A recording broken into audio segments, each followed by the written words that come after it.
Are you sitting comfortably? Then we'll begin.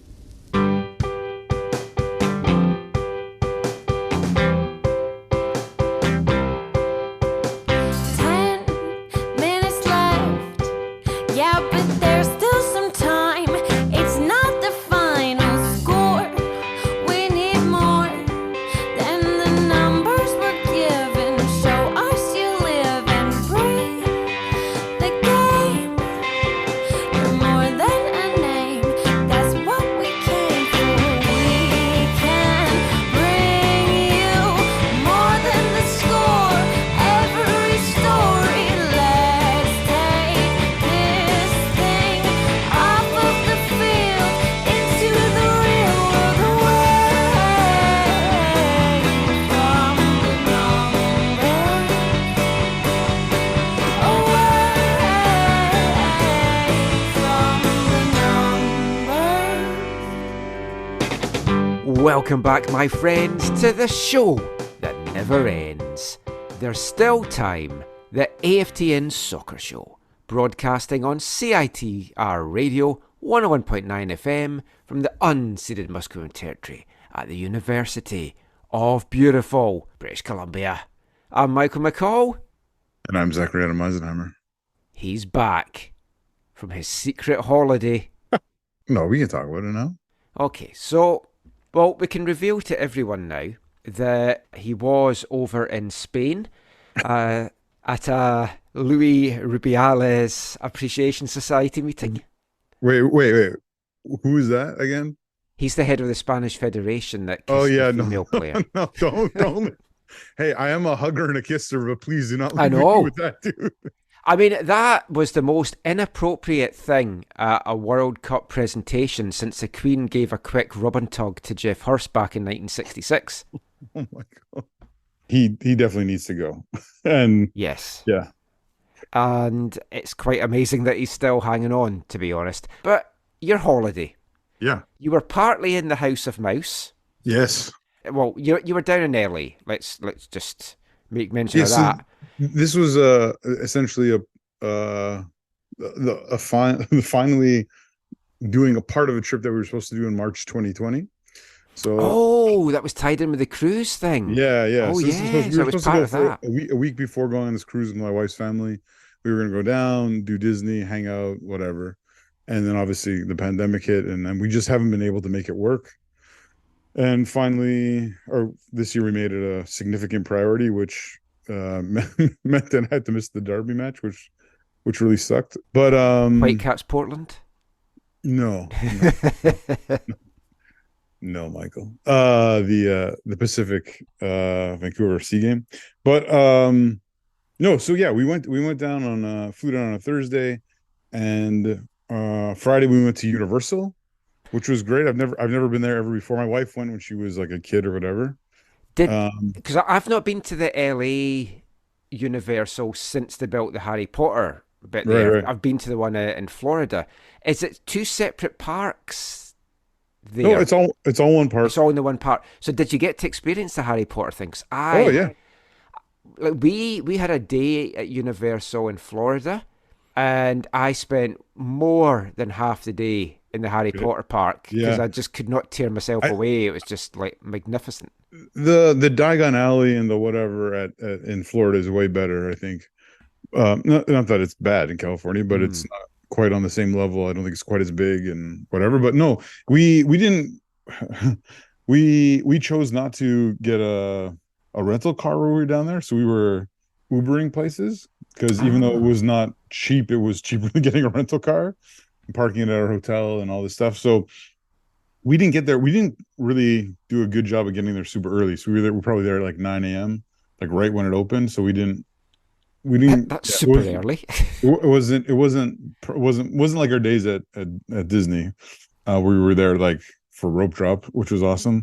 But so we went in and we were like, we didn't do as much research for Universal as we did for Disney and stuff. Like talking about like friends of the show, like Will Silver.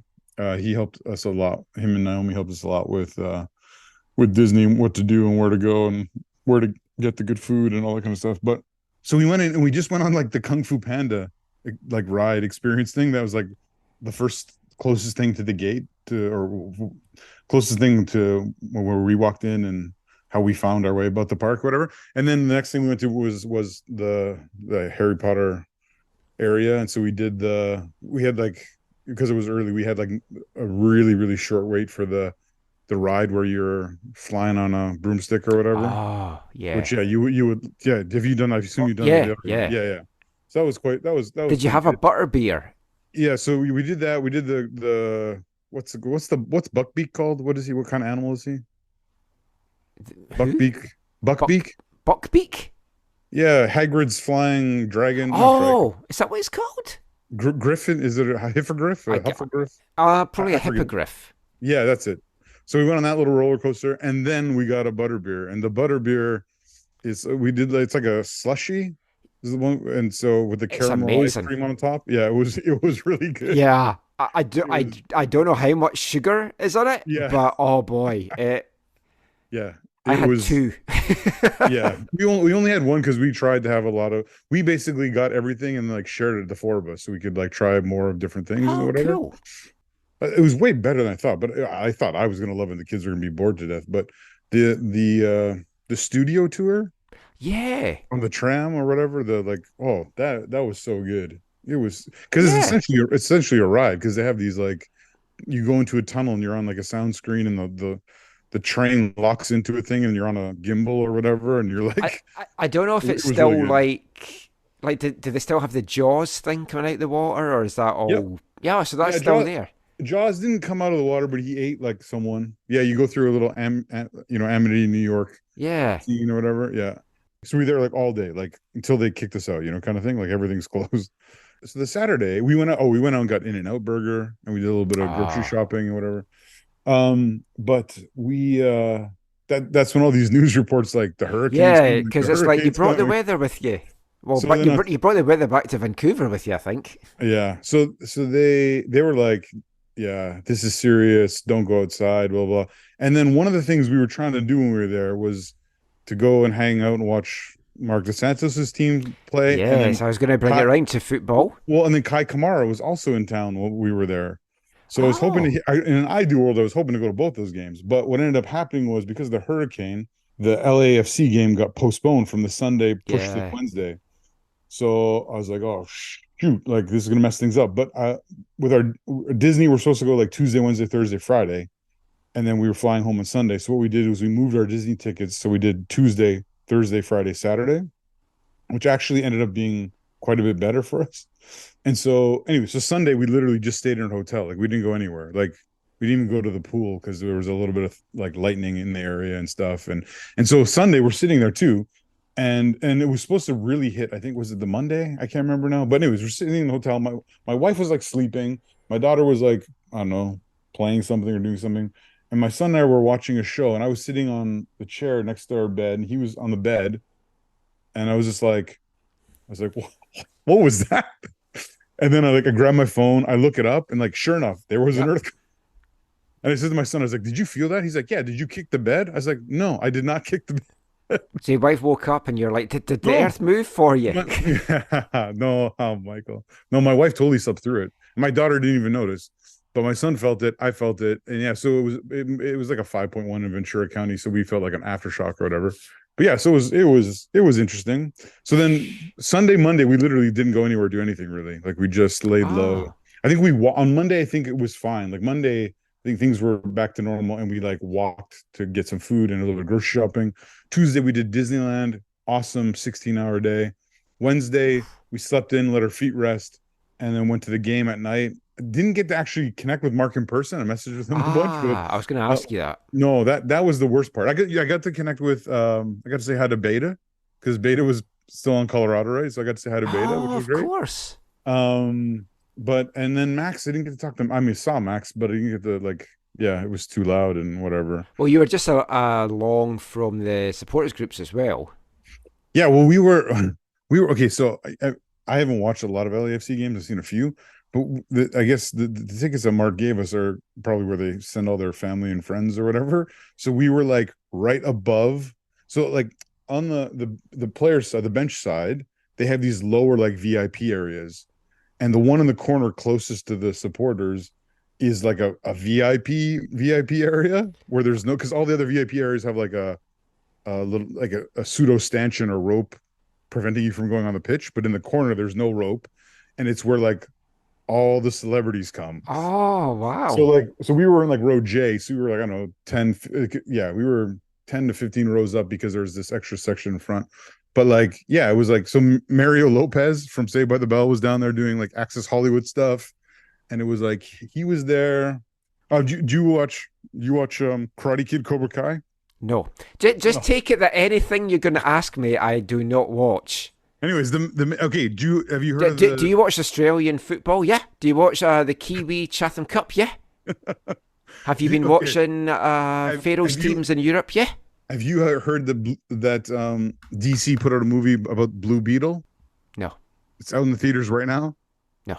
Anyways, the Blue Beetle from that, one of the main characters from Cobra Kai, he was there in the section, so all the people were. Which one is it? Is it John, Paul, George, or Ringo? That was feeling a bit down. Exactly. You're so good, Michael.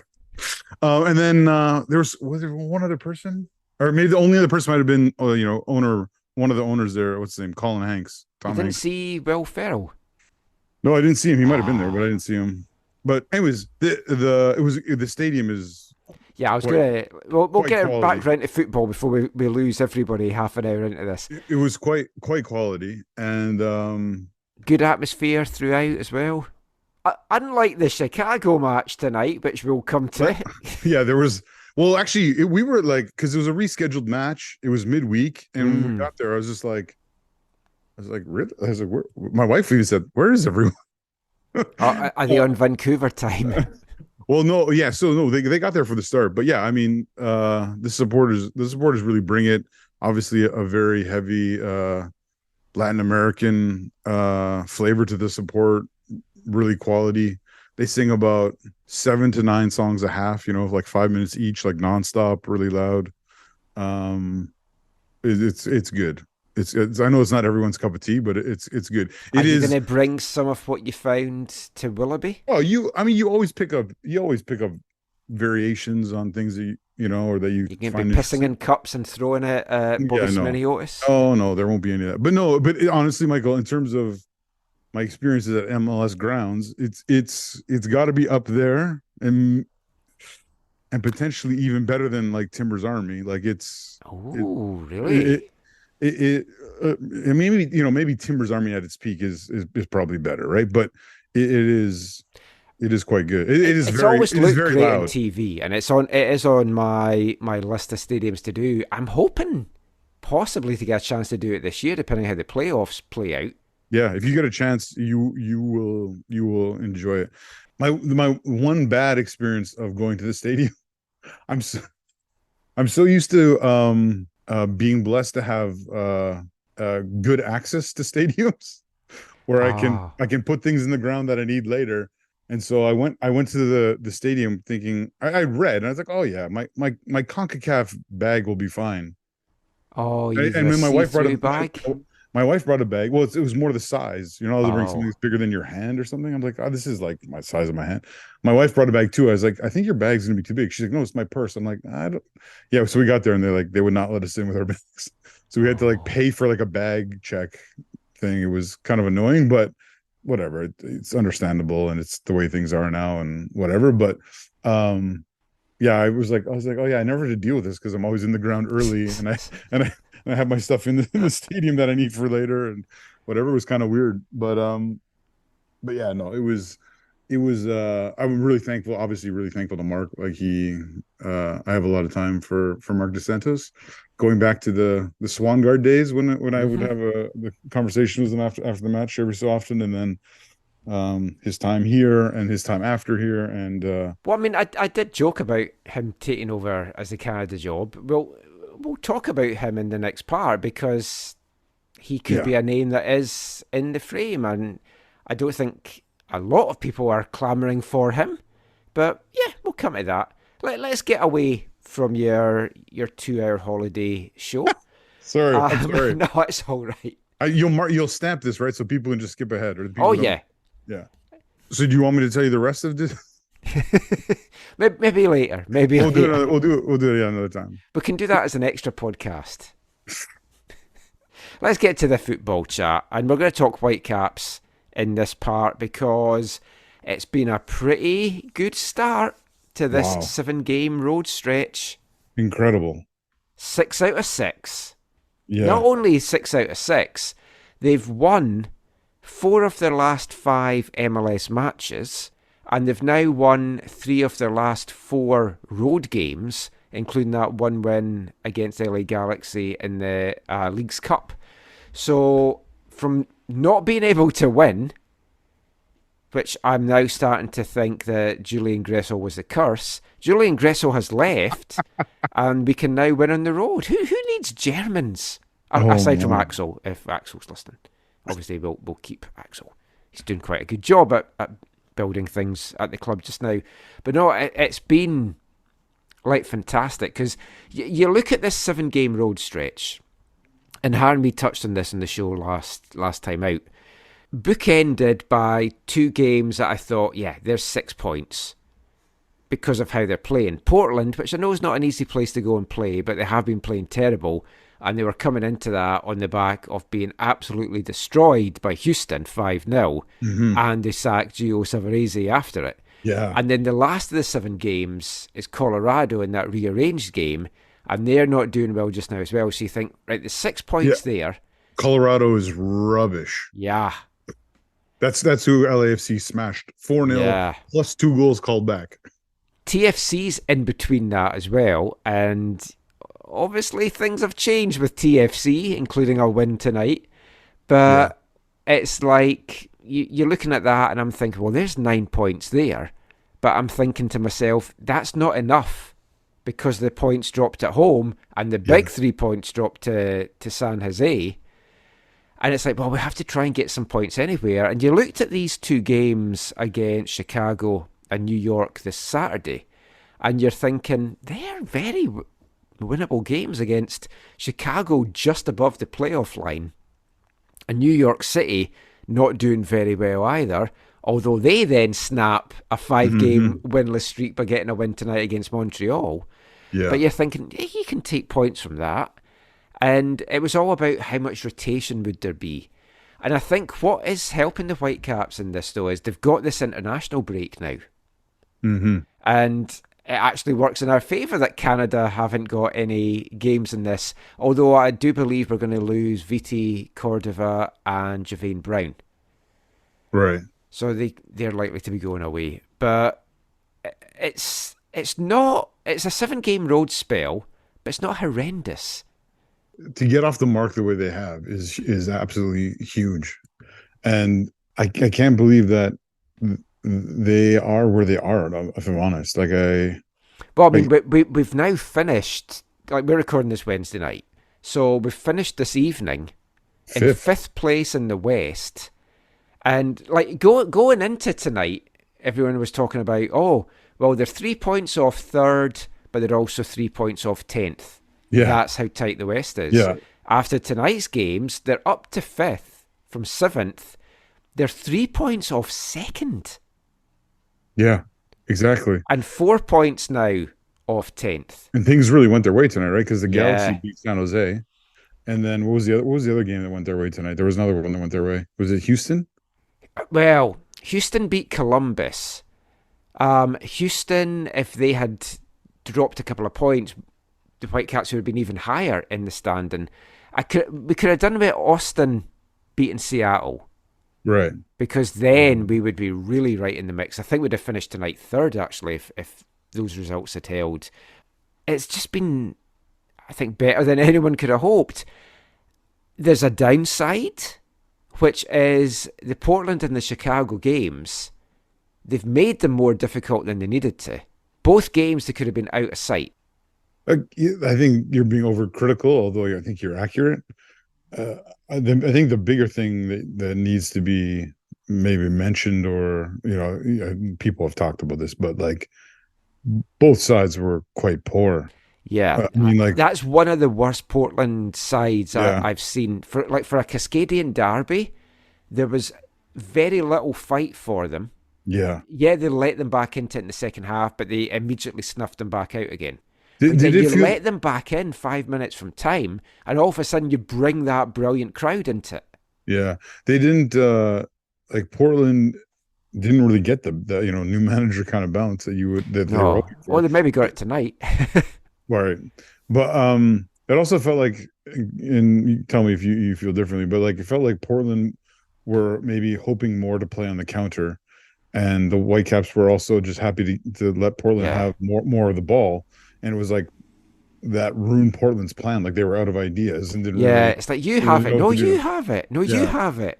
Which doesn't make for a great football match, but No. I think was you don't care when you get the result, right? No, but what I did like from both these games is how we started quick on the front foot. Yeah. We've got the most goals in MLS this year in the first half hour of games, 17 goals. It's league leading. Wow. But I saw that stat tonight in the Whitecaps match report, and it's like, oh wow. Yeah, And that is I mean, interesting. we'll come to tonight's game in a sec, but I mean that was just right from the off. They launched attacks, and it was a bit the same in Portland. I mean, it was a big 3-2 win in the end. They needed to manage that game better, but they got away with it. So, I mean, it wasn't the end of the world. The 2 goals they gave up, I feel, could have been better defended. But Yeah. overall, it was a very, very good performance. And as you say, like Portland, managerless, well, interim manager, but they looked poor. And it's a shadow of Timbersides that we've seen up to maybe 3 years ago. They've been poor for a couple of years now.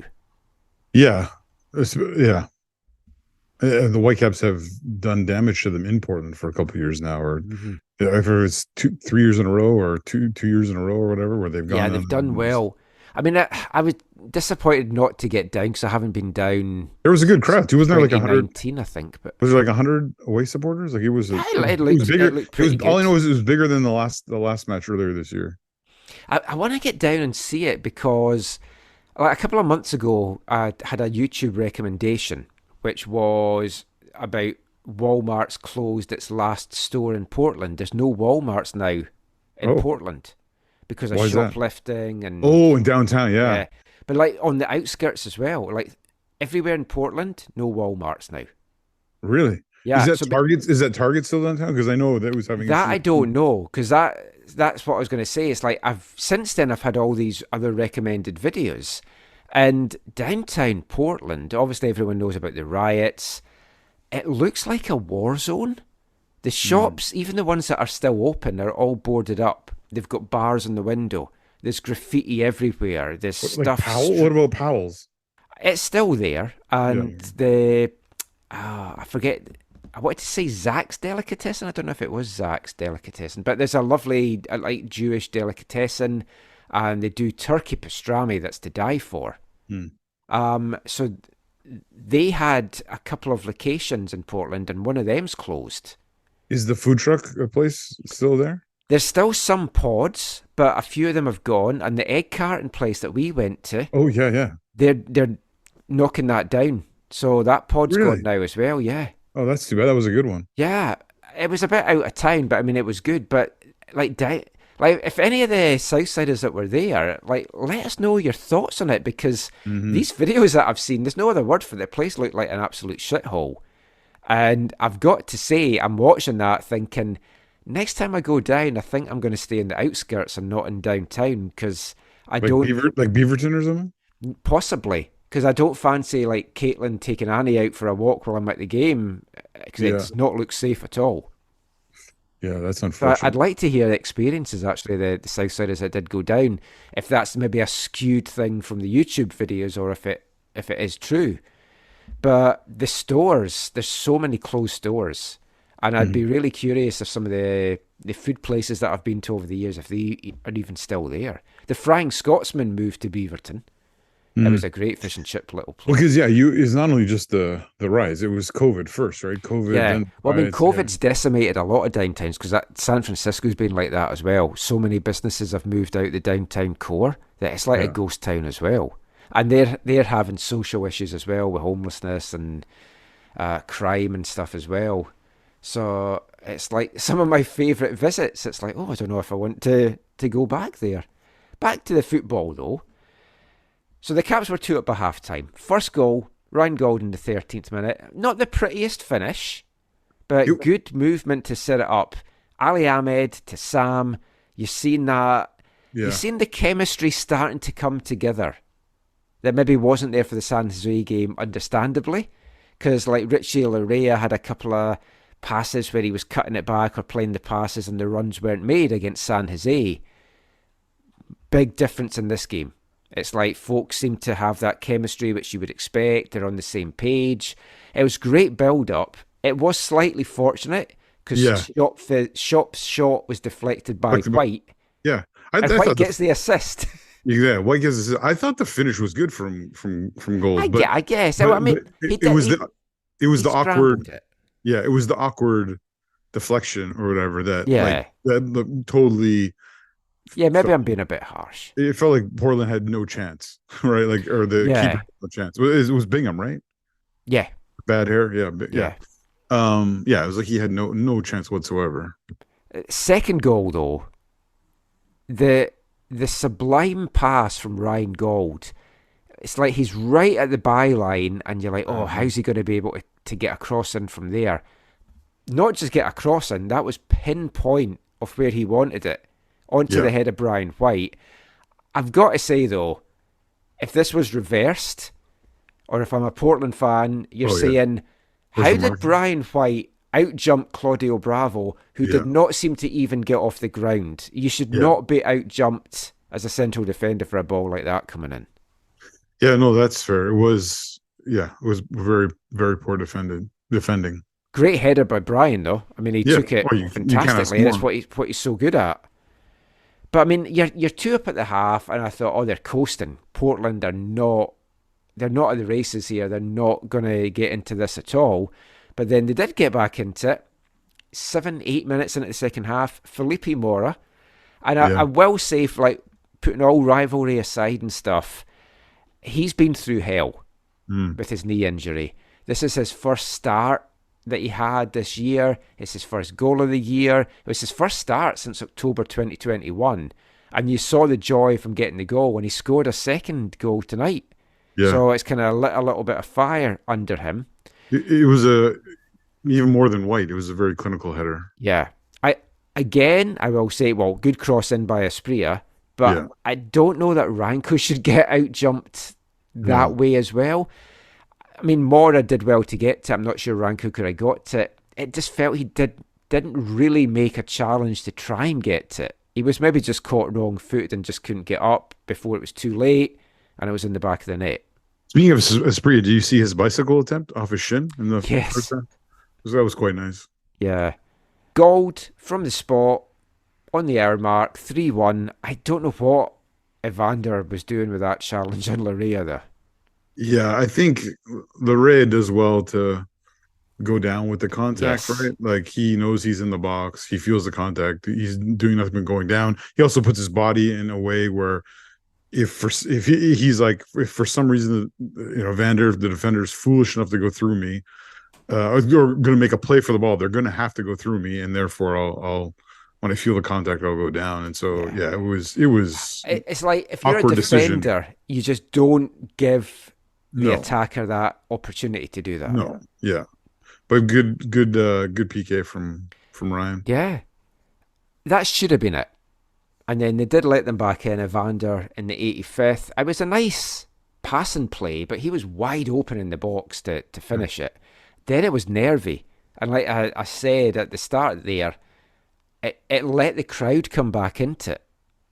Mm-hmm. I mean, they hadn't silenced the crowd, because the Timbers crowd, it's always a loud crowd. Win or lose, they get behind their team. But it maybe wasn't as fervorous as we've seen. But then you had 10 or so minutes where they were trying to really get the side, and it gave them a bit of a lift at first. But in the end, the Caps saw it out, I mean, fairly comfortably in the end. A lot to like from this. The chemistry, as I mentioned, Sam and Richie, I mean, we know what good players they are, but just that added spark, and we've seen a bit of it tonight. The Whitecaps on the wings now, and the pressing afterwards as well, they are going to be a handful for so many teams. It's still weird for me to see Richie Larea in a Whitecaps uniform. Yeah. Sam obviously is fine. It's normal, but Richie, it just still feels a bit weird every time I see him in the kid. It's I think he's done really well so far, I've got to say. No, it's nothing. Oh, no, I know. Yeah. You're not meaning that. But it's just, I wasn't sure. I mean, obviously, he had been playing with TFC, but I've also not had a great season. I wasn't sure if he would click as much as Sam, but if anything, he's clicked faster than Sam. In some ways, sure. Yeah. But they both looked good in this game, and I liked everything they did. And Ali Ahmed in the middle of the park, I thought was the difference maker for that. Yeah. And I was speaking to, in the post game, I was asking the Vanny and the players about that. That felt something that had been lacking the last few weeks, which was that middle of the park. And now going to the three at the back, having Sam and Richie as wing back options, wingers, however you wanted to call them, and then Ali in the middle with Kubis. Oh, it's so good, that midfield just now. Yeah. Even tonight, Sebastian Berhalter, I thought, came in and was excellent. No, I don't know how much you want to jump quickly into Chicago or whatever, but man, if there's one game where you're like, oh, okay, we could survive without Kubas, it was that game against Chicago. Yeah. Although I would have liked to have seen Kubas against Shaqiri. That would have been a fun battle. Yeah, but I mean, they got away with one, right? Because when they haven't, I mean, pre-Larea and Sam, they haven't, pre-Richie and Sam, they haven't done as well when Kubas isn't there. No. He's such a crucial piece to them. And they didn't really miss him tonight. No. Just to round out the Portland game, or the weekend's action, how Ryan Gauld did not saw you get tweet about this. Player of the week, I don't know, 2 goals and an assist. And the guy that gets it, I mean, he's a great player, obviously, Thiago Almada, 1 goal and 2 assists, but that gets him the more votes. Probably because a lot of folk out east haven't bothered to watch Portland, Vancouver. It's baffling to me, I've got to say. Also, White made the team of the week, which I thought was maybe a bit generous. He had a decent enough game. I didn't watch all the other games, but if he'd been on the sub team of the week, I could have seen it, but doesn't really matter in the grand scheme of things, I guess. But I mean, it was a great start to everything, and then they headed into Wednesday night full of confidence in Chicago, Soldier Field, which looked terrible, the pitch. Under 10,000. Yeah. 9, I've got it here from 9,000 something. It looked 9187. It looked poor. The atmosphere was poor. I tweeted out the Sector Latinos behind the goal. Full credit to them for trying to get some kind of atmosphere. It was like a morgue. There was just no atmosphere at all in the game. And the second half, it was a horrible second half. I was bored out of my head for a lot of that second half. It was reminiscent of some of their empty games out of Bridgeview, right? Yeah. But the stadium's even bigger and more cavernous. And I get the Whitecaps probably aren't a huge draw to people in Chicago on a midweek game, Yeah. So, I mean, I totally get that. But I thought the whole point of moving to Soldier Field was you would have more people coming along for stuff like this because it's more central. But, I mean, off the pitch looked bad. The pitch looked horrible with the markings and the game itself. Logo in the middle. Yeah, The game itself wasn't a lot to write home about, so we won't dwell too much on it. Not a classic. Including the goal. Yeah. I will say, though, it was a very good first half performance with the Whitecaps. The movement, the wing play, the high pressing. Like, Chicago had no answer to it. And Chicago were turning the ball over. The Whitecaps were first to react to most things. They were just pouncing on the loose balls. They were breaking up plays. That was one of the best first halves all round that I think that they have played this season. Yeah, and they created a lot of chances, but you have to start taking that at this stage of the season. You definitely thought in that opening half hour or so when they had some of those really high quality chances that they were going to come to regret missing them. Yeah. But Gold could have had a hat trick between the 20th and 30th minute. Yeah, he rounded the keeper and Yeah. Like I text you though, like Chicago was just impotent, right? Like their attack was awful. I mean, Kai had a chance or two or a chance and a half or whatever it was, but they were not good. They were not good. I don't see them holding on to a playoff spot. Not if they, not like that for sure. No. The goal, again, the link-up play between Gold and White, which I'll come to in a sec. We'll just talk about the goal. When I saw it, I was like, oh yeah, that's over the line. A couple of the angles made me question it, which is why angles are a bit weird sometimes, but it was over the line. Yeah, why do they not have proper goal line technology? No, why did MLS doesn't have it. MLS doesn't have, okay, that's what it was. Because I was like, they never showed the actual proper, usual goal line technology. Yeah, I thought they had it, and it was a couple of years ago. I was like, what? How do they not know that? And then Steve had said, oh no, they don't have it. Yeah, there's no excuse. MLS, with the money they have, they need to have that. Yeah. I mean, when the World Cup was here, we got a whole session with FIFA about goal line technology, and we got to wear the little watches to see. It's just instant. You know right away. It's fantastic. You've got the technology. Introduce it. Yep. And it would have been a lot quicker. Totally. Because there was a few things tonight that I'm like, why is this taking so long to even look at that? In the second half, the thing that annoyed me the most in this game was Javaine Brown getting a booking for a fantastic tackle on Shaqiri. Oh, yeah. Wins the ball clean, doesn't even follow through on Shaqiri with studs up or anything. He pulls himself out and his foot goes into the ground and Shaqiri kind of runs into him. But because it's Shaqiri, I feel, and Vanny kind of said the same thing post-game, he just said, let's just say certain players get certain calls. Yeah, it felt like reverse CPL refereeing, which we'll talk about more later in the show. Oh, it's not been another good weekend. No. Please help these guys out. I saw Ishmael Elfath. He's over reffing in Saudi Arabia. Is he?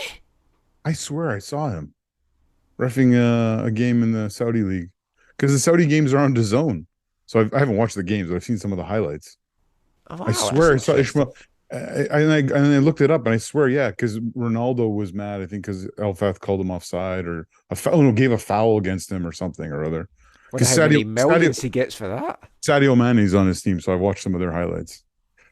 Oh, talking of Sadio Mane, I was listening to the Sloping Pitch podcast, which is an English podcast that I listen to and highly recommend. They were talking about your lad Harry Kane. No, please don't ever going to Bayern, and please don't phrase it that way, please. And they were like, I mean, it's fantastic for Bayern. They had all those Mane jerseys that were left over. They just have to get rid of the M, put a K, and they can just resell them. Mm-hmm. No, because Sadio wore 17 and Kane's wearing 9. Well, you might have to burn that off as well. They should have given him 17 and they could just have done that then. Yeah. Anyway, we won't get you started in Bayern. We'll do it later. Yeah, later. So they should have been out of sight by half time. And if they had been, they could have rested Gold. Yeah. Rested some of these players for the New York game at the weekend. So it was very frustrating. And you knew Chicago were going to come out at the start of the second half with a kick up the ass. And for the first 10 minutes of the second half, they did. They had the deflected shot that crashed off the bar. They had a few other kind of pressing moments. But then they just disappeared from the game. But the Whitecaps weren't really launching anything either. It kind of, I'm sure this wasn't the mindset. It was kind of like, well, we're not really in any trouble. Let's not exert too much here. And if we need to up our game, we will. But they didn't need to up the game because Chicago were awful. Yeah, they were. So it was a good win. Chicago were poor. we touched on the standings. The Caps are 5th. And it's incredible. At the end of this Wednesday, St. Louis clinched a playoff berth for... Oh, have they clinched it yet? I think they have. Cincinnati have. Maybe St. Louis haven't, actually. St. Louis top 47. 7-point gap to LA in 40. Seattle in 40. Houston in 38. Vancouver 37. Salt Lake 37. Minnesota 35. San Jose 35. Dallas 33. And then just below that, Austin in 32. That's St. Still Louis alive, Kansas and Portland. Because Dallas have done that thing again, which they were doing every year, and then they got out of it for a couple of years, and now they're doing it again. Great start, look comfortable for a playoff spot, and then inexplicably in the summer, they're just falling. And they've got a good team. I like what I've seen from Dallas. But New York City, next on Saturday. As I said, they had been 5-game winless before beating Montreal 2-0 tonight. Tough one for Montreal as well. That's got to be another winnable game. I know it's going to be a tough one. Even getting a point from this would be fantastic, I think, for the Whitecaps just now.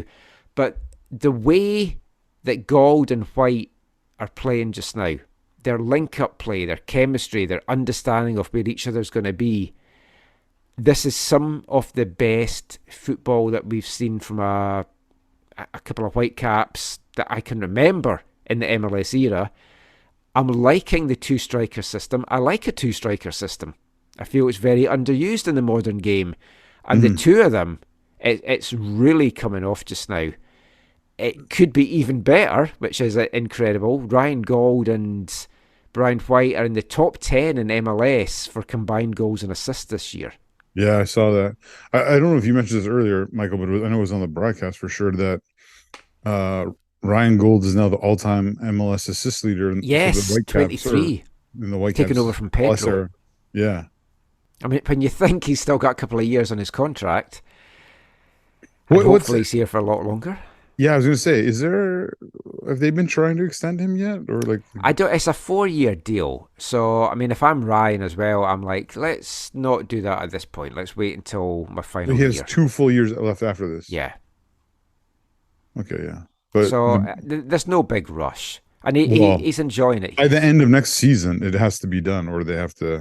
Yeah. They should move him for something. I think it would be a bit too early, but...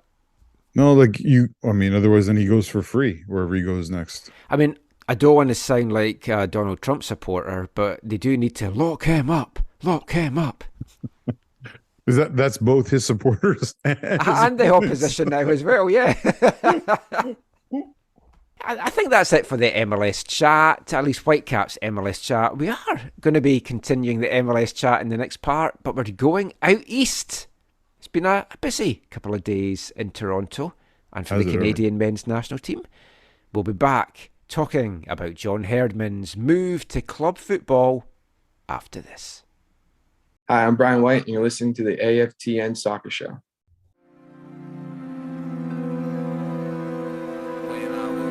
Cold and so heartless, sat alone in the darkness. It inspired me to sow a rainbow in the carpet. Spun my love and my devotion in a circular motion. The slumber was broken by a colourful potion. The good and the bad get stole, and now I'm stuck with the rest. Something that I never get, thought I'd go right off my chest, but I didn't put a blemish on the surface. If you take away my courage, then I'm definitely worthless. Man, I love this feeling again, cause when I get into the zone, there's nothing frees my brain. Say my best performance for an audience of one, had to be a man. Take my balls in my hand, nothing scripted, nothing tripped. Just a dickhead flinging everything at the wall for fuck all, but I don't regret a thing that I wrote. No, a word that I said, dug my grave, then I sung and I prayed. I thought I gave the best of me, I thought I'd done left to give. I thought it was the end of me, standing on the edge of the earth. I was ready to jump, I never felt like I cared. I thought I gave the best of me, I thought I'd done left to give. I thought it was the end of me, standing on the edge of the earth. I was ready to jump, you'll never guess what I held.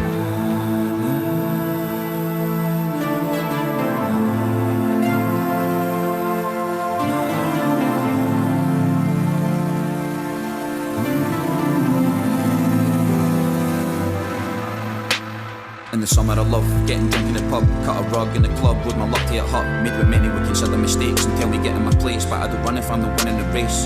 Techno, colour, the tense like no other, the best of both worlds, a deadly slow burner. No wonder, I'm done by a bum, na numb. When I was sat in the slum, or sad and glum, tanning rum, I never thought I'd have the chance to be the man I've become. If I can be done, I know that nothing is impossible. I'll overcome whatever obstacle, however horrible. I'm rationing and fasting, detaching from the passion that I'm masking, saddened that I'm asking. And that's the way that misery works, it's so crushed that it physically hurts.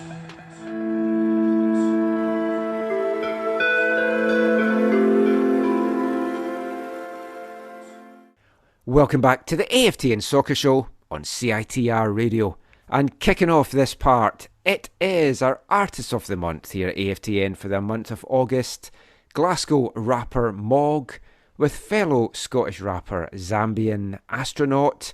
It's a single they brought out in 2016. That was Lost Boys. And you can check out all of Mog's stuff on Bandcamp, Mog-in-black-and-white. Mog in Black and White. And also all his stuff's on YouTube, Spotify, and all the other places, Zach. Speaking of Lost Boys, I met Captain Hook when I was at Disneyland, and I went on the Peter Pan ride. Yeah, it's good times. Is there a drag race happening outside your house right now? Oh, yeah, RuPaul's here. 100-meter sprint. Oh, different kind of drag race. Yeah, it sounds like, was that Engines I heard? There's been a lot of that tonight. I don't know. Sometimes it does feel like I'm on a speedway at night. I'm sure folk are just racing up and down the main road that's beside here when it gets to this time of night. Because we're doing another late record. It's after midnight. Happy Thursday, everybody. But you're talking of Lost Boys. Will the Canadian men's national team be Lost Boys without John Herdman? Or will they be improved boys without John Herdman? So because I've been away, and this happened right at the end of my time away, and I've been so busy with work, I haven't read and listened and done all the things I would have liked to at this point. So some of my perspectives might morph in the coming days or weeks as we find out more about this. But okay, I'll try and share as much to give you a bit of insight as well during this bit that we can. But I mean, in short, as everyone now knows, the rumours started a few weeks ago that Herdman was linked with TFC, and I've got to say, and Harmy said this in last week's show, we totally thought it was leverage to get what he was wanting from Canada Soccer. It was clear that all the leaks to the press were coming from Herdman's camp or representatives or whatever, but it would also appear that some of it was coming from TFC, and this may have been a done deal weeks ago. They just had to dot the I's and cross the T's. But I had also heard that they had got quite down the line with Bobby Smirniotis as well. They'd even got to the stage of talking to him about figures and salary and stuff. What when you talk about leverage with the CSA for Herdman going forward, he has his deal was to 2026, right? Yeah, it's not that leverage. It's for what he's wanting in terms of money. Training camps for the team and friendlies and travel, friendlies, everything like that. Because I mean, it's been widely reported, and Jason DeVos talked about this, I think, on that Footy Prime podcast that you shared with me. They had a chance to play some games. I think Oman and Uzbekistan, right? Something like that. And then they had to check stuff, and by the time they checked stuff, it was too late. Right. And Mexico had come in to arrange the games. I think that was the two countries. It might not have been those countries, but it might actually have been Korea or Japan. And then Mexico. Oh, it might have been the Korea match that was supposed to be in London, maybe. Yeah, and then Mexico came in and said, we'll do that instead. But it seems to have come out this week as well that I'd heard also, funnily enough, on the Sloping Pitch podcast that I just mentioned in the last part, because Saudi Arabia have bought Newcastle last year, they're playing a couple of friendlies in Newcastle, which I don't know what they're expecting. For crowds? I don't think it's going to go the way that they're wanting, and it's just going to be a catalyst for protests. And things could get very out of hand there. I do not think that's a good idea. But it would appear that Canada Well, had been offered to play Saudi Arabia in Newcastle, John Herdman's hometown. Yeah, let me just say this. From my experience, when Middle Eastern owners of stadiums want things in their stadium, they'll allow them in their stadium. When they don't want them in the stadium, they won't allow them in the stadium. Well, when Newcastle were first bought, all the Newcastle fans were turning up with like the Saudi headdresses on and stuff. And they had to be told that's culturally inappropriate. You're white people, you shouldn't be wearing those things. But no, this will be a catalyst for anti-Saudi protests, these games. Yeah. I really don't think that they've thought this through. And just because they own Newcastle United, it's not going to be a welcoming environment. But what an occasion that would have been for John Herdman to have taken his Canadian team to play at St James's Park. Everyone knows he's a Geordie boy and a magpie. Have you been to St James's Park? No, I've been to the Stadium of Light, but only for a stadium tour. Oh, okay. I've driven by St James's Park, and I've been outside Ayresome Park, Middlesbrough's old ground. We need to talk and see if we can get stadium tours added to our app. Oh, because I have one or two of those.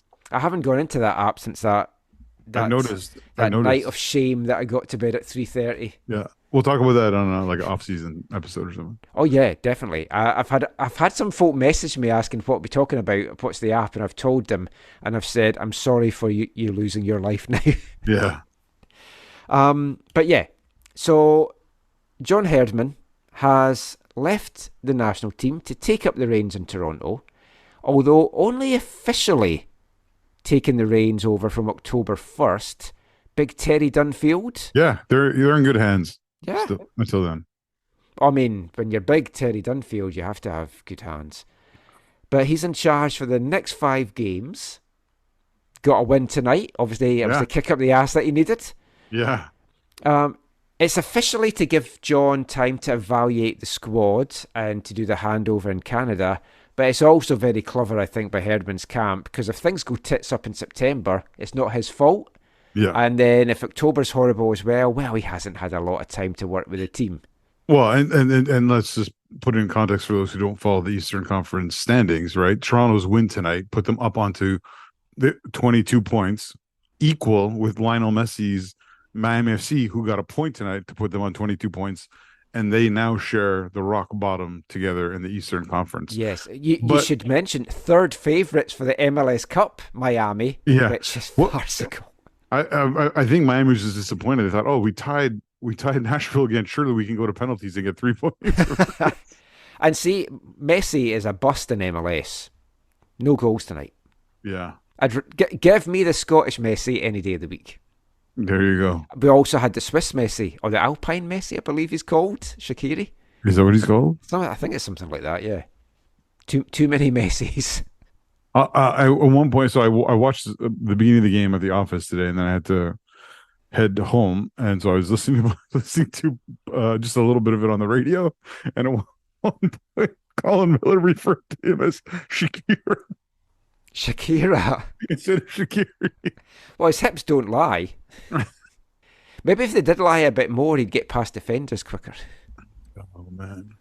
It's an interesting appointment for a number of things. Now, there's 2 levels for us to delve into. The new job with Toronto and the old job. Who cares about the Canada. new job? I know, we are mostly going to focus on the Canadian aspect, but we do have to touch on the new job, though.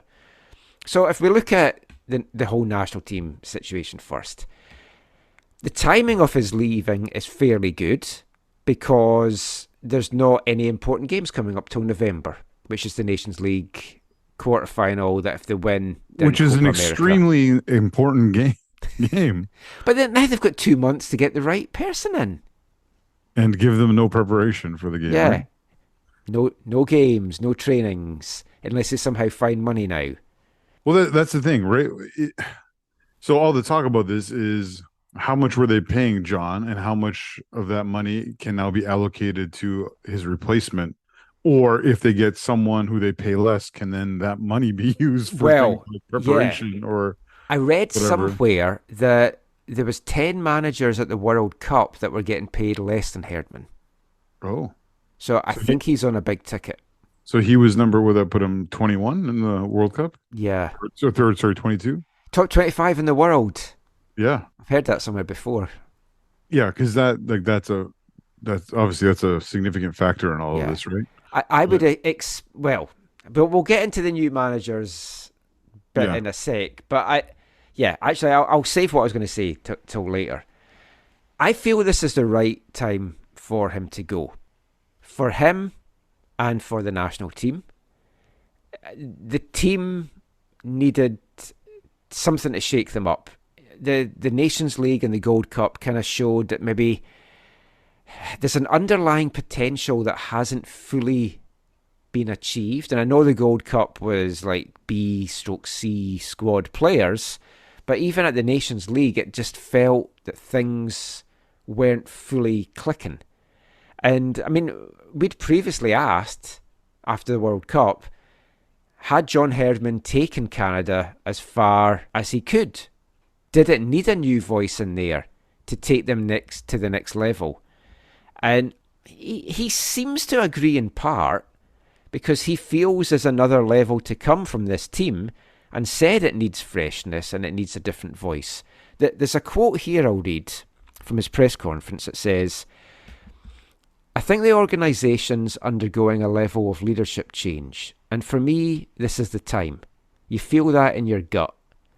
You feel in your heart that there's a moment in time to step off and go and fulfil another dream. And that dream was to be on the grass with players day in, day out, developing people in the way that you haven't had that opportunity, probably since we were in our residencies with the women's national team." So he's wanting to be more hands-on, which also throws up the interesting question. He's never really done that. yeah, And there is a big difference in managing at club and at country level. yeah. But like he said there, he has the way the women were set up were almost like a club, Yeah. for at least for significant periods of time. So yeah, is it the exact same? No. Is it closer than a normal national team coach's responsibilities? Probably. So yeah, lots of people have heard talk about that aspect, and I don't think that's a significant barrier for a John Herdman, right? Well, the interesting thing is, see, when he took over the men's team, there was folks saying, "Oh, he's never managed men before," and then other folk were like, "Oh, he's never managed at club level before," and now he's never managed at club level for being at a club. But do you feel this was the right time for him to go? I see the wisdom in your perspective in this, Michael. I just don't think it's ideal for the CSA as a whole, and I feel that way because because he knows the limitations. He knows, I think, how to get the most out of those limitations. I think with both the men and the women, maybe more. I'm not sure. My sense would be more significantly with the women than with the men. He was able to generate revenue to help progress things forward, and you feel like that's something that's most likely going to be needed in this hour for both programs, but definitely for the men if they want to prepare well for the World Cup and I'll make the qualify for the Copa America and whatnot. But so I said to Kirk right away, I was just like, I understand why he's doing it. I understand why it's now. I don't think this is great for the federation, which has more issues than you can count on one hand, right? Yeah. So I worry about in that sense. I also think, like, if he said before, and I think he would say again if you were sitting down having a pint with him, that ideally, he would have loved to keep going and to be the manager for a home World Cup for the men, in the same way that he, was the manager for a home World Cup for the women, right? And so I mean, what a place in history Yeah. That is. I don't think anyone's ever done that before. No, well, I don't think anyone's ever managed a male and a women's team at a World Cup before, so he's already got that. He's already got that one. I mean, the one thing I would say about the timing of it, and I was just thinking about this today after I'd put a rundown together for the show, he's not taking over till October 1st, and then the season's going to be ended mid-October for TFC. What was to stop him also being in charge of Canada till the end of November and still doing the TFC stuff? Because I genuinely think you could juggle that. You could, but I think for him, you need to make the break, right? Like it's... But this is such a key game. It's like if the women don't beat Jamaica and don't go to the Olympics, that's a disaster for the programme. Yeah. If the men don't win this quarterfinal and get into Copa America, for preparation for 2026, it's an absolute nightmare. For preparation, for optics, yeah, it's all horrible. I mean, if they might not make the Canadian appointment till after this game and just keep Mauro Biello in charge because he knows the team and the squad and just keep all that together. I think he could have waited and juggled, and I understand that you do have to make a clean break, but that might also be an indication as to the frustration that he has got with the CSA just now with all aspects of this. Yeah, because you got to imagine maybe they asked him to do that, but I think you would think with the limited knowledge we have, his response would be, I'm not able to adequately prepare the squad for that game, so therefore I don't want that game on my resume. I don't want that blood on my hands. So because then if you fail, it's like you can cite all these reasons, but the fan base is not going to forgive you. No. They don't want excuses. They want the results. Now, I'll share. I do also want to say, sorry, I want to go back to, as much as I think that I would have preferred if he had stayed through to 2026 for the reasons off the field, I'm not saying that I believe he's the greatest tactician or always made the greatest, in-game or even, pre-game match plans or whatever. I'm not saying I agree with all of his setups, squad selections, positioning of players, all that kind of stuff, because I that's where I kind of do more agree with you in terms of the squad, the players can benefit from a different voice, from a different perspective. I just feel like holistically, for those off-field reasons, it would have been, without knowing who's going to replace him, I think he is the kind of person who could have got the most out of our current limitations. Yeah. Does that make sense? Yeah, no, that does, because that is a big worry. I mean, off the pitch, he's a great person to have had in there. On the pitch, I just feel Canada at this point needs a coach that is better tactically, that can solve the Alphonso Davies problem, for example. Just get this team playing to the ability that we feel is there, but we maybe didn't see in Qatar for whatever reasons, some of them tactical. So I think on the pitch, this is going to be good for Canada. My caveat for that is depending on who takes over, which we'll come to in a sec. Do you want to talk about some of these aftershocks like experience in California? Yeah, like all the stuff that's coming out. Yeah. So, let me read a couple of things here. And this is stuff that he said because I shared an article with you from the Toronto Star, but this is also stuff that he has said at the introductory press conference. So, if we talk about the troubles of the field, John said, deep down, it's been a battle. As a human being, you go through these processes in your cycle. You just feel it in your guts, in your heart, with your family, and I've had that feeling for a while. It's not something that's just crept up on us. I think the team has been changing. Things are progressing at Canada Soccer in ways or changing there that for me, I need a different path now. Now, I watched at One Soccer did I think it was a 1 hour show on it. And something that Gareth Wheeler said on it, this will surprise you, Zach. I disagreed with him. he said he was getting quite irate and angry, as if it was like a personal slight to him that Herdman had left the programme. But he's involved with TFC, so on the other hand, it's a great thing for him, surely. But anyway, he said that John Herdman's been making out that there's all these things that he was looking for and asking for, but Wheeler says that Herdman has gotten everything he wanted from the CSA. Now, I can't say if that's true or not, because I don't know what John's asked for and what he's got. A lot of what he's got, and you touched on it there, he's had to raise funds for it himself to pay for it. He's had to make the calls to donors, to sponsors, to get that done. Now, that in itself is wearing on you. Now, from conversations that we've had with him, he's been clearly frustrated. And we know that certain things, World Cup preparations, hotels, training camps, they were getting sorted out at the last minute. He was still making phone calls trying to get things sorted out end of August, September last year.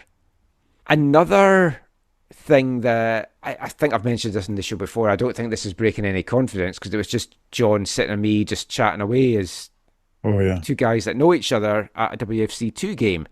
So he came up to sit beside me while we were watching his son play, and we're just chatting away about football, life in general, not as a media manager, just two guys that have known each other for a number of years talking about the game.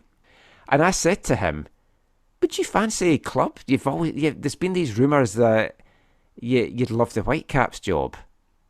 And he said, I tell you what's exciting me just now. I want to be in charge at Copa America.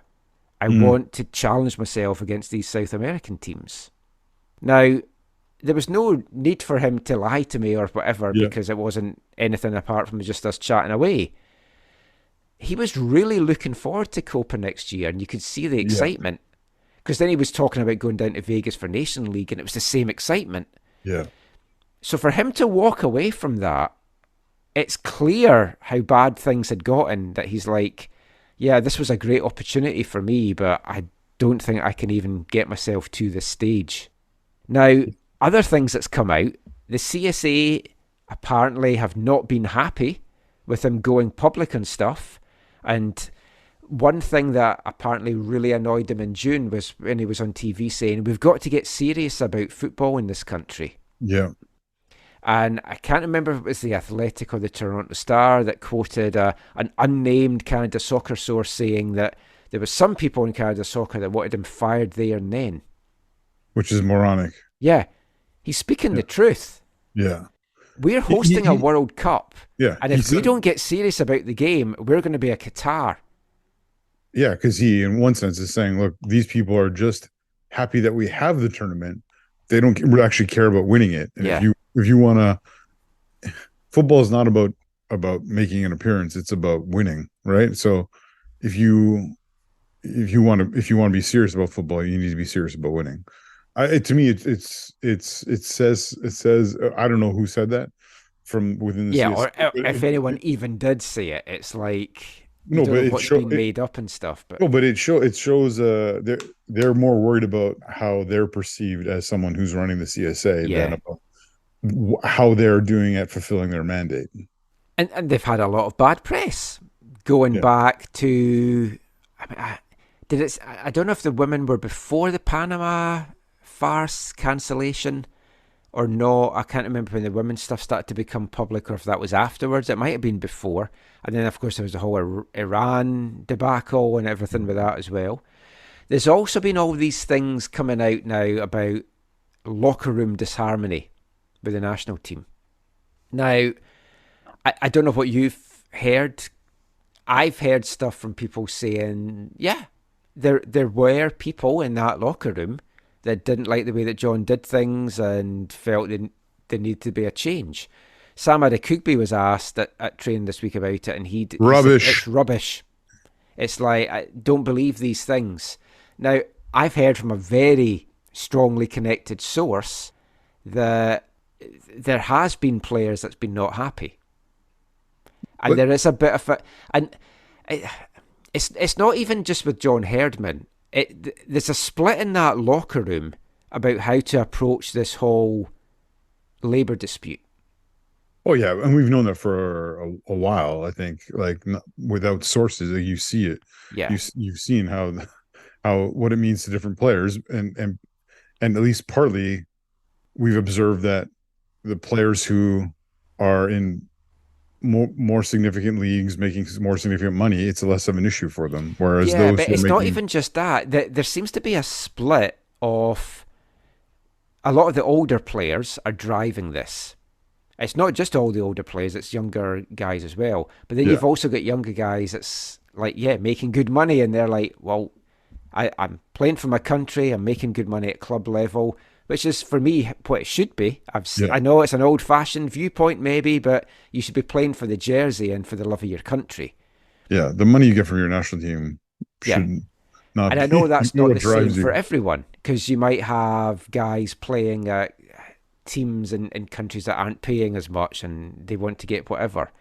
So there's been all these things coming out. So Herdman's quote at his press conference, and I want to read this in full. It's a little lengthy, but not too bad. There's been a lot of, I'd say, noise that you've had to deal with. I think with all of those elements, that's where this team are currently coming out of the back of a World Cup, with labour disputes and deals that individuals with deals that challenge the culture. It's not been easy, there's no doubt. Before I read the next part, that's clearly a little dig at Alphonso Davies, who has arranged his own likeness deal, which I said in the show I didn't think was a good look because it breaks from the pack. Yeah, And I take that's what John's meaning from that. And I agree with him. It doesn't help team. If you're fighting for it and one guy's going off and arranging his own thing, it's not a good look. I don't care who it is. yeah. It doesn't help unity. Yeah. It doesn't help build the brotherhood. Yeah. Yeah. John went on to say, with all the agendas at play, and I think you're well aware in the media of many of these agendas that are at play in the Canadian soccer landscape, I can walk away proud, with many memories, with some great relationships still intact, and excited for the future of Canada soccer, with a 2026 World Cup and so much to look forward to. It's not flat out denying or confirming that there's been disharmony, but reading that and between the lines, there's clearly been issues. There has, but like when you use language like brotherhood, right? You're trying to bring a group together, you're trying to rally them, whatever. But within what family is there not difficulty? Is there not frustration? Is there not differing opinion? Like it. Well, I mean, look at the Manson family. I mean, that didn't end well for them. Oh, why do you have to ruin things? But no, seriously, right? Like, just whenever you have a group of people that size, whatever, 20 some odd players plus staff plus coach, like, a group of whatever it is, like 30, let's say 30 to 40 people. Yeah, you're not going to be, it's not a homogenous group. Yeah. Who's all going to be. Yeah, I mean, actually, my Manson family one was a bad example because they were all on the same page. So what I'm hearing from you is the national team needs to be more like the Manson family. No, Zach said it. I'm saying it's not surprising that it wasn't always perfect, right? And that's why I think that's one of the reasons why someone like a Herdman will use that to try and rally them to say, look, we all have different agendas, as the word he's using in these quotes, but we need to be a brotherhood. Yeah, and that's that's the culture I'm creating. That's what I'm projecting. That's what I want you to project. That's how I want you to feel about it. And yeah, was it perfect? No. Were there some legitimate frustrations within it? For sure. Were there some that seemed less legitimate? Sure. Right? Like, you've heard the ones about jogging pants. Borjan, right? Yes. Right? Upset about, other keepers getting playing time and him leaving or whatever, right? Like, yeah, that's the other thing that's come out, and it's like, I'm going to go home then. It's like, yeah, that doesn't help the brotherhood. No. So they say it's an injury issue that he's leaving with or whatever, right? But so that to me is one of the more frustrating ones, I would say, in all this, right? Yeah. But it's understandable. Of course, you're a player and you want to play, right? Especially when you've, like, all the other players have gone back for their either vacations or clubs pre-season, and he's like, well, I want to play for my country. That said, it was the right decision, and I don't think he should have been part of that team anyway, and it should have been Sinclair that was starting, but that's a whole other thing. Totally, right? But I mean, there's other agendas as well, because there's the whole like media landscape. TSN aren't happy that they can't show these games, and it's like hatchet jobs all the time from them about the CSB deal, which obviously isn't perfect, but it's like that's a non-issue, not like a. But isn't it? It's just it's all this negative thing, and if you're the national team head coach, you have to stand up there and answer questions on it and be the figurehead. Yeah, but TSN can whine and cry all they want. They're the ones who wouldn't pay for the rights, so you can't not pay for the rights. Oh, I know. Yeah, let's not retread that. But you look at John Herdman's legacy, and it's fantastic. He's won medals with the women, with the men. He's got us to our first World Cup since 1986. He's done a great job with this team. I do feel league finalist. Yeah. I do feel he's taken it as far as it could have gone, but you've got to look back and say the culture that he's put in place, and I'm not a big fan of a lot of the motivational stuff that he does, and Gareth Wheeler did say something that made me laugh because he was talking about he even flew that astronaut guy over and he doesn't come cheap. Been talking about him getting everything that he wanted. Like all that stuff, I'm not really into that. And I do question how that's going to go down with an Insigne on a Bernadeschi. Because I don't think it went down well with the likes of Scotty Arfield and players like that. Maybe I'm wrong there, but that aside, what John Herdman's done for this programme, what he's done for this team, he's installed a belief. He's got people pissed off that we're not winning Gold Cups, we're not winning Nation Leagues. And when you look at what the attitude to this national team was 3 or 4 years ago, John Herdman's done a fantastic job. He deserves the plaudits, and he doesn't deserve some of the personal attacks that I think I've seen in some places from unnamed sources and stuff. Has he done everything right? No. Is he perfect? No. Is there better managers out there? Yes. Could he have been better tactically and with how he handled stuff? Yes. Managers are like that. I'd say the same about Vanny. And it's like he's done a great job. His legacy is massive, and he's in the annals of Canadian football and history. That said, I hope it now ends there and he fails at TFC. I knew you were going to say that. Moving on to TFC, and we'll come back to the national team in a sec. Herdman said any coach in North America would give a left arm, right arm to get the job, which is tough qualifications. Not even the head coach of the Paralympic team had to go through that. I mean, we've mentioned there's a big difference with working day in, day out with players. Now, maybe John will thrive in that. It's something he's clearly wanting to do and experience. And I'm torn. I like John. Yeah. I wish him well. I just wish it wasn't at TFC because I don't wish them well. Is he up for that job and that challenge, do you feel? Because it is a huge challenge. They are an absolute clusterfuck just now.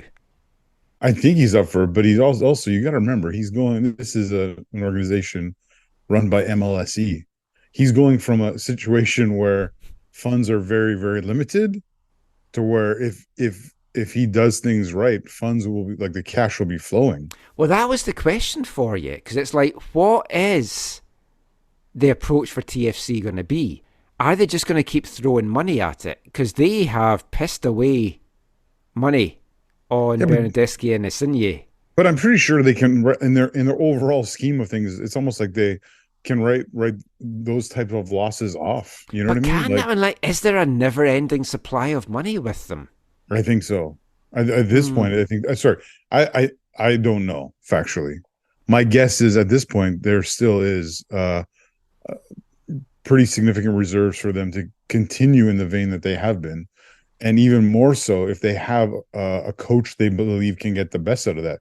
They felt that obviously with Bob Bradley by giving him control, by giving him access to these type of transfers.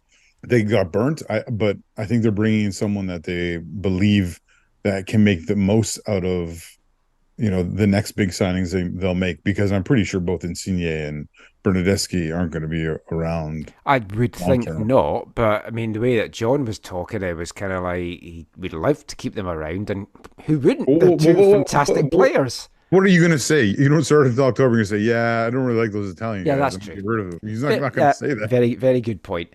But for me now, TFC is at this fork in the road. And they can either keep going by throwing them the money at big name players, bringing some players up from their academy, TFC2 or whatever, or they can go and say, right, we might have 1, maybe 2 more years of heart, but we're going to go down the youth road. Now, if they were going to do that, I think Bobby Smirniotis would have been the guy that got the job, because he's made for that kind of role. Yeah. The fact that they've given it to John, and Bobby was kind of mentioned as being really far along the process, it's not to say that John is not going to go down the youth development thing, but he's not exactly got a big history of bringing youth on. Well, his Canada team was quite young and dynamic. I mean, he had a balance. I guess. But they'd already broken into.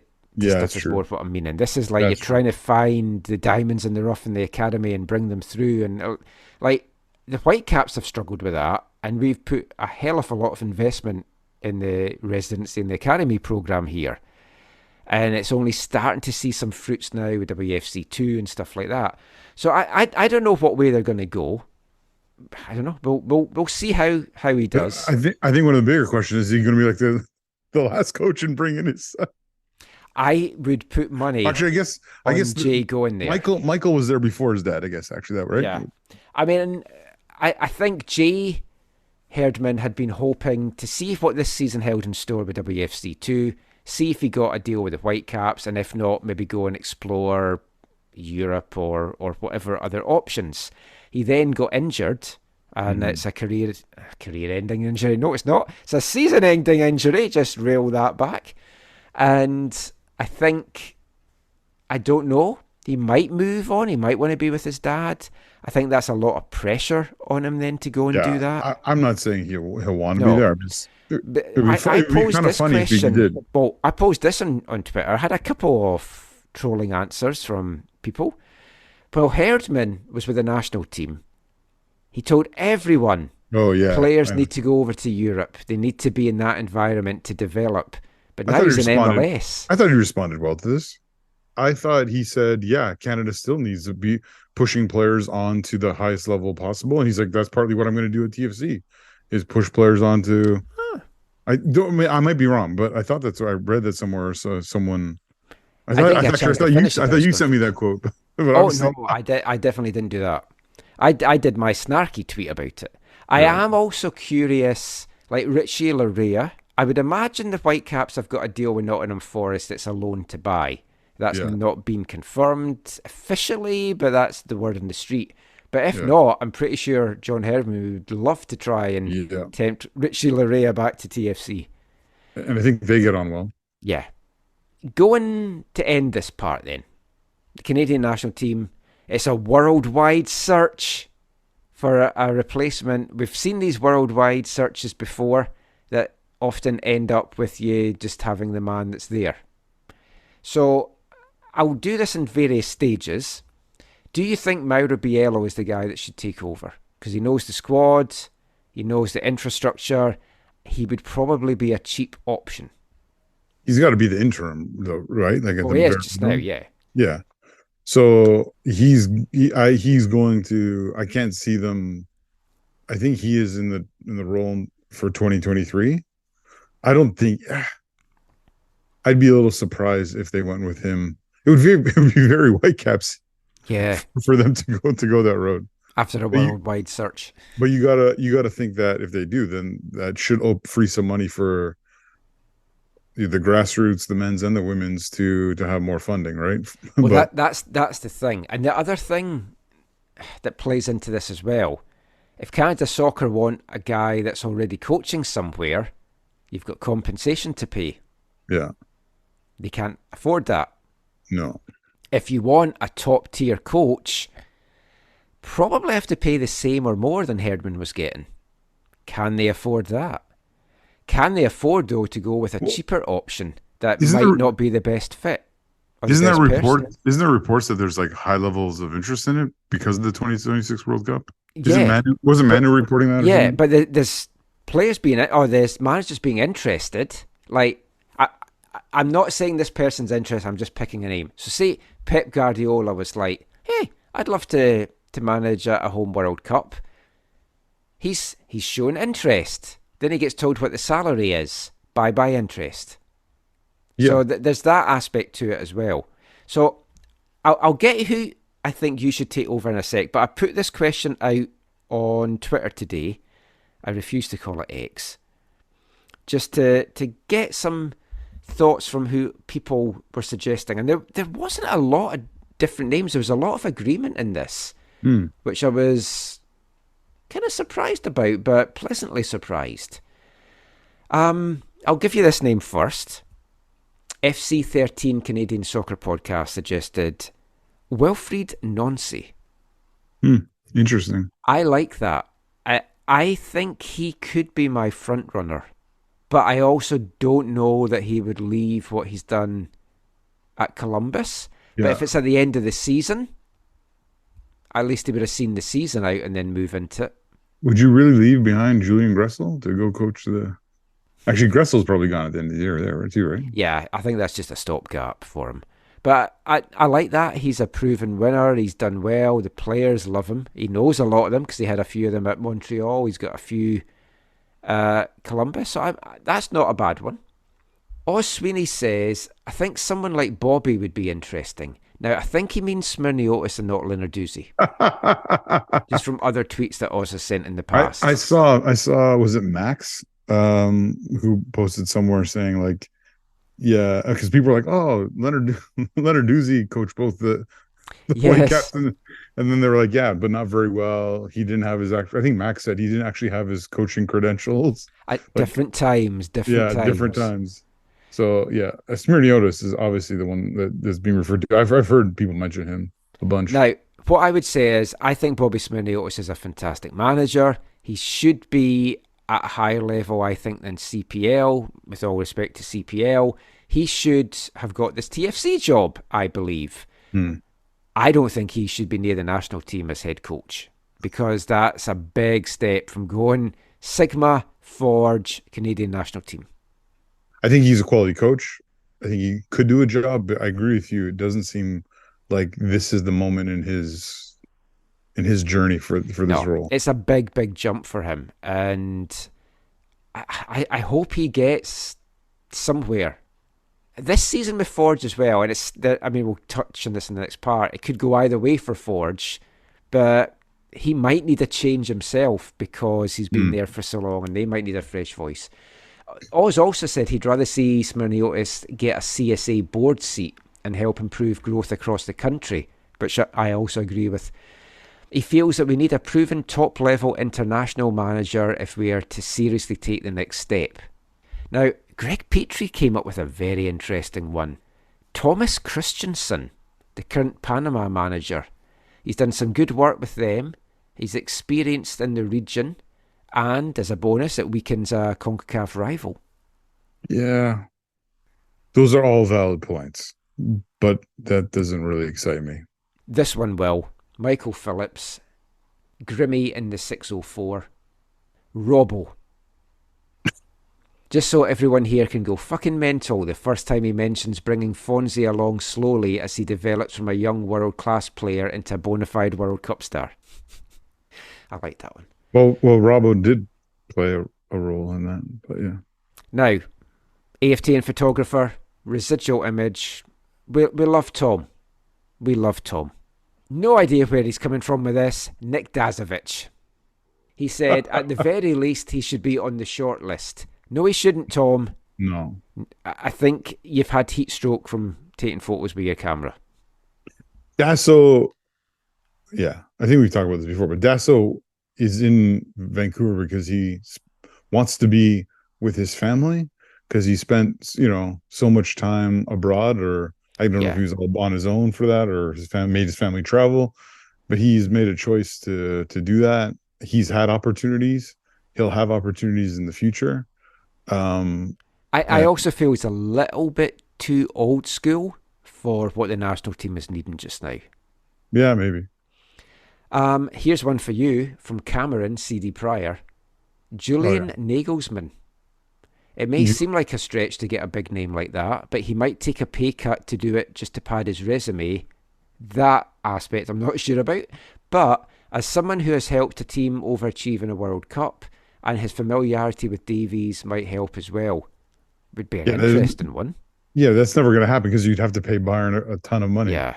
So that's never going to happen. Plus, Nagelsmann was not interested in coaching a national team at this point Yeah. in his career, and yeah, that's a Geordie non-starter. Pete also thinks Wilfred Nancy would be good and not Bobby because of the lack of international experience, although he is a great coach. Derek Cockram is one of many people that have suggested Jesse Marsh. Oh my! He's still getting paid by Leeds, so he might do it. He's a good coach, didn't get a fair shake.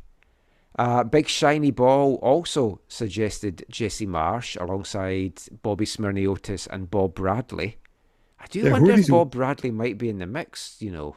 No, that'd be awful. I think it would be as well, but What like who? How many times has Scotland had an English manager, Michael? And how well was that received? never. We have had a German. Was it Bertie Vogts? It was Yeah, I Bertie had this Vogts. Yeah, discussion with Axel 2 weeks ago. We were talking yeah. about Bertie Vogts and the disaster that he was with Scotland. I was close to getting a cap for Scotland, it felt at that point. It was just capping anyone that was Scottish. Yeah. We trailed the Too Faroes bad. 2-0 in the Faroes and then got a 2-0 draw at the death. Too bad he too bad he wasn't around in the Ryan Gold era, eh? Oh, yeah. But no, seriously, like Loads of folk are mentioning Jesse Marsh. I don't like why would you why would you want an American to coach the Canadian national team? It's not Off the an top of my head, though, he has done U23, U21, U20, something like that with America. Oh, Jesse? Yeah, Oh yeah, and he was assistant coach to Bradley, right? yeah. Wasn't he? Yeah, and yeah. He didn't have the job himself. No. But No. he's coached in Montreal, so he understands a little I bit of Canadian. I like Jesse Marsh. I Yeah. I would not. I don't care what nationality they are. So I genuinely wouldn't mind if an English person managed Scotland. I I'd draw the line at don't Germans. I don't believe you.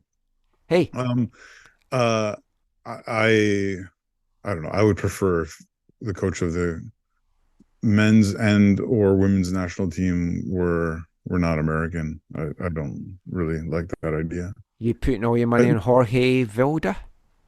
No, Michael. No. He's won a I knew World you were Cup. going to say that. I knew you were going to say that. Giovanni Savarese might appreciate the challenge Derek Cockram feels. And Pamadou Ka, just cause. And Paul doesn't have any international experience, right? Yeah, Ancelotti's out because he's going to Brazil, right? Yeah. Ancelotti's been another name that is mentioned by a lot of people. Pamadou Ka would be an interesting one. I just don't think he's got the resume just yet to go into that.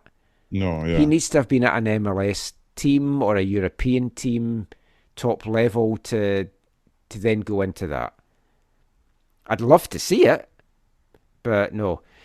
A couple of folk were suggesting Vanni Sartini. Not on this Twitter thread, but on Facebook and stuff. Please, no.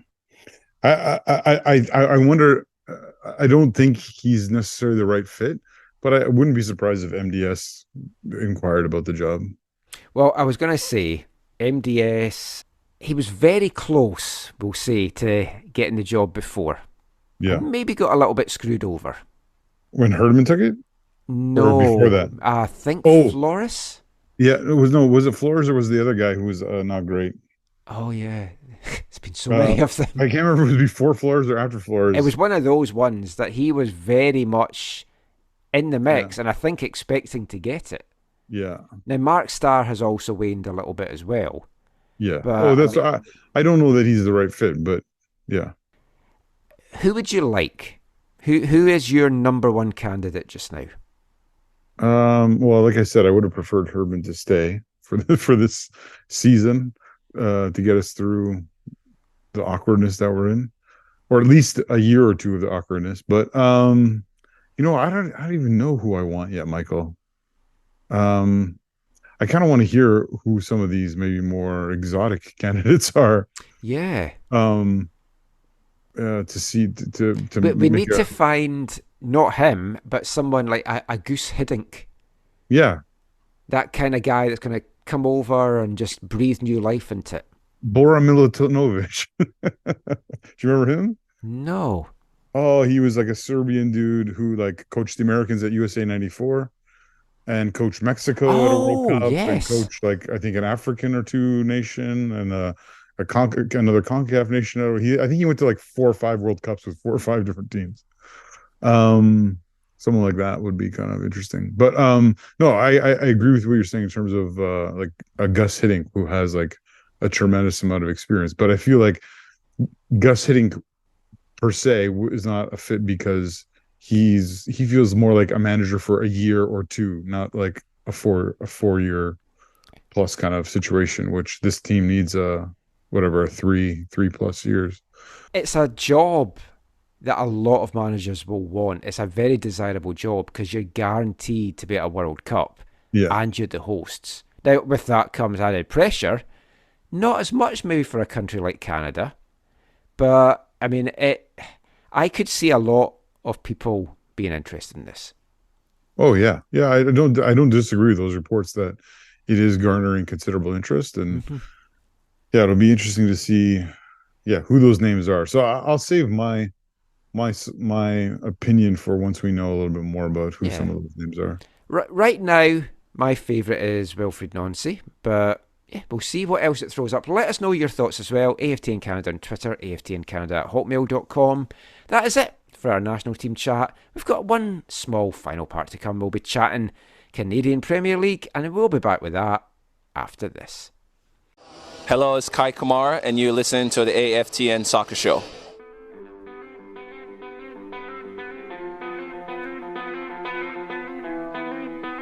Keep telling myself I'll never make it.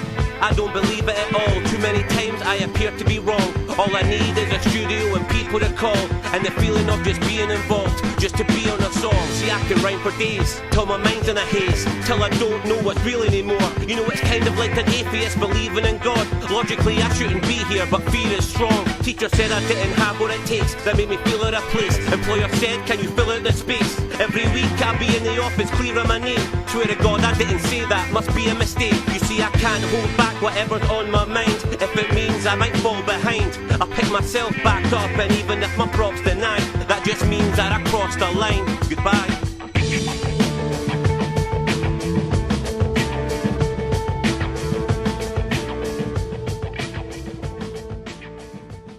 Welcome back to the AFTN Soccer Show on CITR Radio 101.9 FM.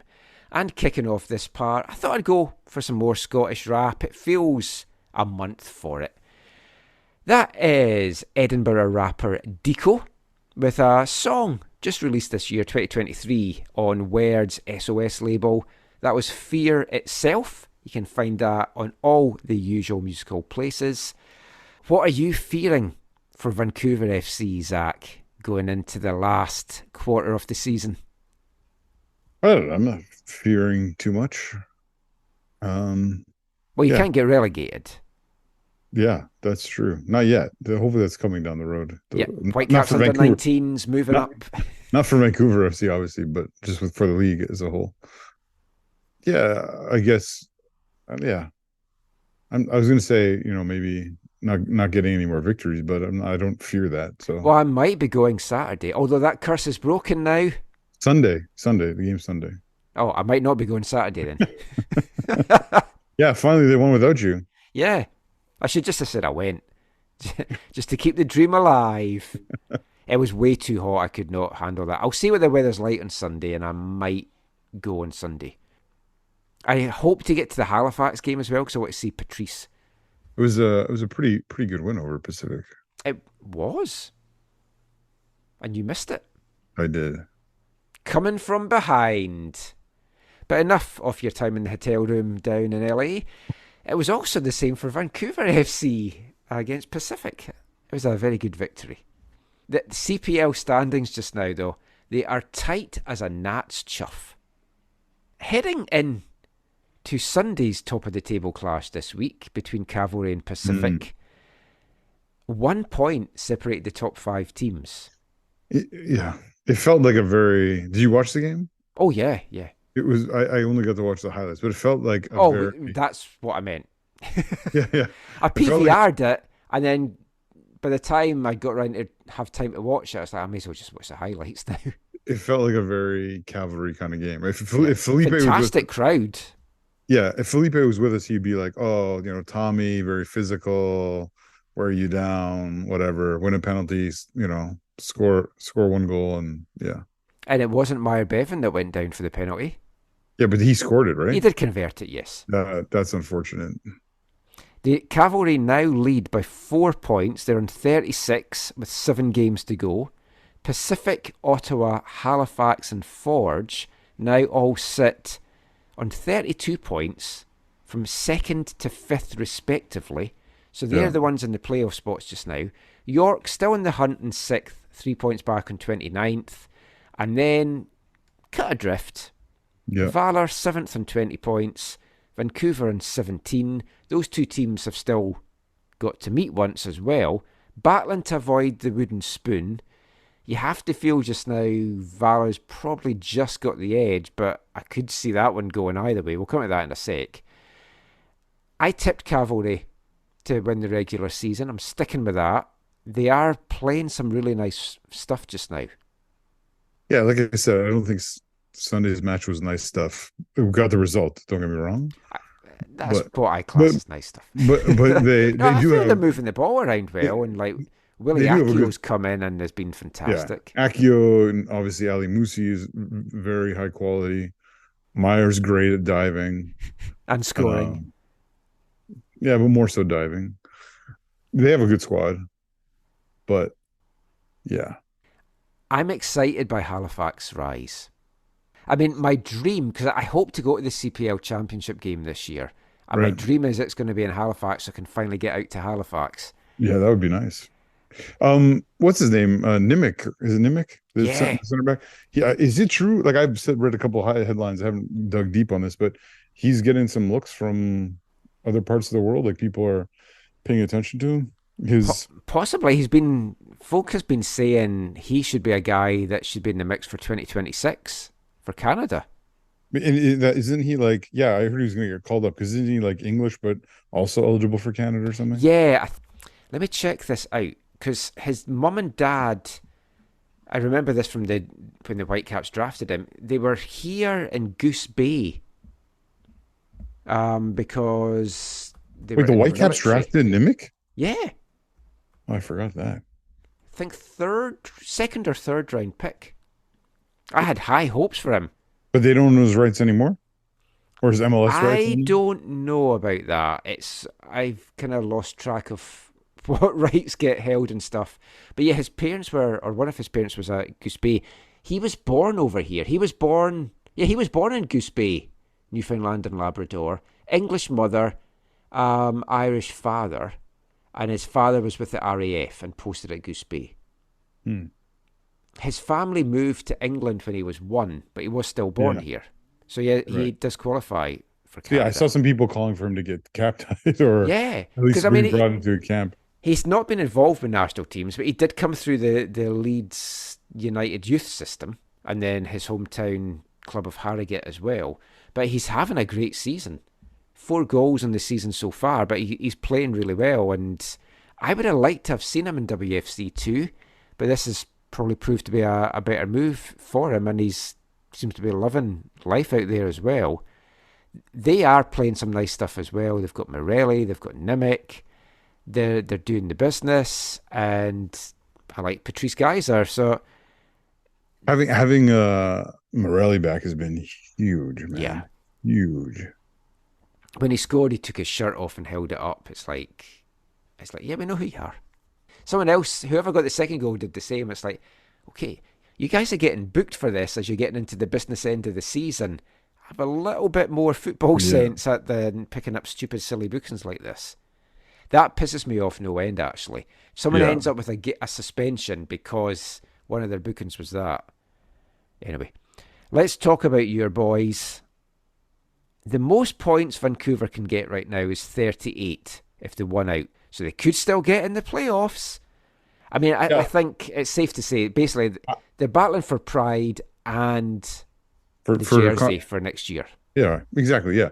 I'm not, like I said before, I'm not so focused on that for this season. It's more enjoying the matches in the ground, building relationships, growing the culture. Obviously winning helps all that. So winning, like the Forge, the last Forge match in Langley was great, right? We won 2-0. It was a midweek. I think it was a Tuesday the one I was at. Yeah, it was a Tuesday night in June. I brought some people who had never been before to the game. They had a great time. They've come back. They've been asking to come back. So that's what I'm looking forward to going into this, is just connecting with people. It's a long weekend. It'll be fun. Hopefully it would be nice if the weather's like not smoking hot, but also not wet. I'd love it to rain. No, I would love to go the I whole have season covering with in no the rain. press box. I would love it not to rain, except for then it maybe makes the TOL think that they don't really need a roof. Actually, 50 point. Raz right now 50% chance of rain on Sunday. Ooh, what's the temperature? This is in Abbotsford, 14 to 19. Oh, that's my kind of weather. I think I'll be there. Oh man, but no. In all seriousness, we need to talk about the last game. Can we talk about that for a little bit? The York game. Yeah, I'm trying to in my brains remember it. It was the game where York, just like our first CPL victory, gifted us a goal as Kintave stripped a retreating defender who had the ball, stripped the ball of him. Actually, if I'm honest, Michael, if there was VAR, which the league desperately needs, as we'll talk about in a moment, I think the goal would have been called back. I think Kintave would have been called for a foul if there was VAR. He makes foul-ish contact with the defender, wins the ball, passes over to a fairly wide open Gabby Bitar, who scores his third goal in 2 games. Yes. It's coming back to me now. Yeah, and they and I've just seen the York scorers. It's all come back to me now. Yeah, and so we take the lead. I'm trying to remember the order of events now. I think it was still 1-0, or maybe it was 1-1 at this point. But did you see the no call on who was it? I will have, because I watched the whole game. So one of our players. I genuinely can't remember right now. I think it was Kintave. We're breaking in and gets totally cut down from behind, and the referee, who's behind, says no foul, play on. It was totally a sending off. I think it was just outside the box, but it was one of those moments again where I know it got the ire of the fanatics and many Vancouver FC fans. It was really, really hard to watch, and really, really, really, really frustrating, because it felt like, just like a number of other games this year, we got robbed. And then the penalty, I'm trying to think, the penalty, Mabuli scored the penalty, right? Yeah. I think that was a legit penalty, right? Oh, no, it was, yeah. Yeah, that one was legit. Okay. It was a clumsy challenge by Caden Chung. Oh, yeah, no. Chung goes to kick the ball, and then the ball, it was unfortunate, maybe more than clumsy. It's just mistimed. Which was his return, right? Yeah. Which, it was nice to have him back on the pitch, and unfortunately that had to happen. But so that, whatever, Mabuli scores the penalty, and then I can't remember the winner now, but just before the winner, there's a handball in the box on York. Yeah. Okay, I don't know if I can't remember if I've seen that. I'll try and pick, because I think I only saw the highlights. It's in the highlights here. 77th minute, ball comes in, Rocco Romeo heads it, and it hits off the guy's arm. Yeah, okay. I think I did see that one but that one wasn't that bad. I didn't think. I thought that his hand was close enough. I don't But know. But then they go up the pitch and yeah, that's where it's brutal. yeah. What you call it? The brutal thing for me was like Fubo TV didn't work in the States, and I don't have a VPN. Like, Yeah, I should have actually told you that because No, it doesn't work with kinda knew. VPN either. Oh, it Because doesn't I work. tried to use it when I was down there and it rejects VPN. Oh yeah, and Rocco had a great goal line clearance as well in that game. Yeah, right? that was right after the handball incident, and then York kept the pressure on. It's the captain of York, number 6. He's the guy who should have been sent off. He was the guy with the tackle where it's like the dude should not have been on the pitch. His hand is kind of in a natural position. That one I don't feel that hard done by in this game. But the earlier, man, in the first half, that it's a sending off. It's a clear sending off, man. Like there's no other. I think, I mean, we've talked about it. We won't go into tons more about it, but they've talked about having VAR light, and I think with things that's happened this year, they have to look at something. It's just, is the money there to do it properly? Well, the crazy thing is, both the commentators on the Kantav foul, they both said it's a foul. It's a clear foul. Like even I know a lot of people don't like or feel that one soccer commentary is biased, but even both of them were like, it's a clear foul. I know, and it was against an Ontario team. Exactly. I don't like when people call it Ontario soccer. No, like I don't either, because I genuinely think what they've done for Canadian soccer to give that much time to everything is fantastic. And yeah, there might be folk involved with it that you don't like Larson and Wheeler, and you might not appreciate all the things. And then, like, we love Alex Ganguruzic, obviously. Oh, yeah, he's and awesome. He, if you listen to his own podcast, he's a lot more critical than he is when he's on the One Soccer stuff. Oh, yeah. So Alex wouldn't be like that unless he's told, oh, you can't be that critical. So that must be the message that's going through to them all. You've got to kind of toe the party line. So that's the only thing I don't like about it, because it was Roger Thompson who should have been sent off. Well, here's and he also potentially could have been given the penalty against him for the handball, but I can live with that not being called. Here's a totally superficial question for you, Michael. What did you think of? I think this is the first time we've seen this year. What did you think of the white shorts with white socks with the red and black kid? I hadn't noticed until you said that, to be honest. But I don't like that. Like, East Fife's traditional colours are black and gold stripes with white shorts, and I've never liked it. I'd rather have black shorts. I just think it's too much of a colour clash. Yeah. Because I think usually they wear white shorts with, is it black socks, or I forget what they wear. But this game was not the normal. But I didn't mind it as a 1 day variant or whatever. I mean, there's 7 games left, and Vancouver FC play every team once now, 4 at home, 3 away. So, well, did you in actual news of the team? Did you hear that Amir Kanani has gone fully pro now? No. Yeah, because he was developmental or youth sports guy, and he signed. I think it just happened like a day or two. It's yesterday, today. Because I've been working this week. I've not had tons of times. I've not caught up with a lot of stuff, but that's interesting. But what I was going to say is, like, Vancouver can certainly play spoilers.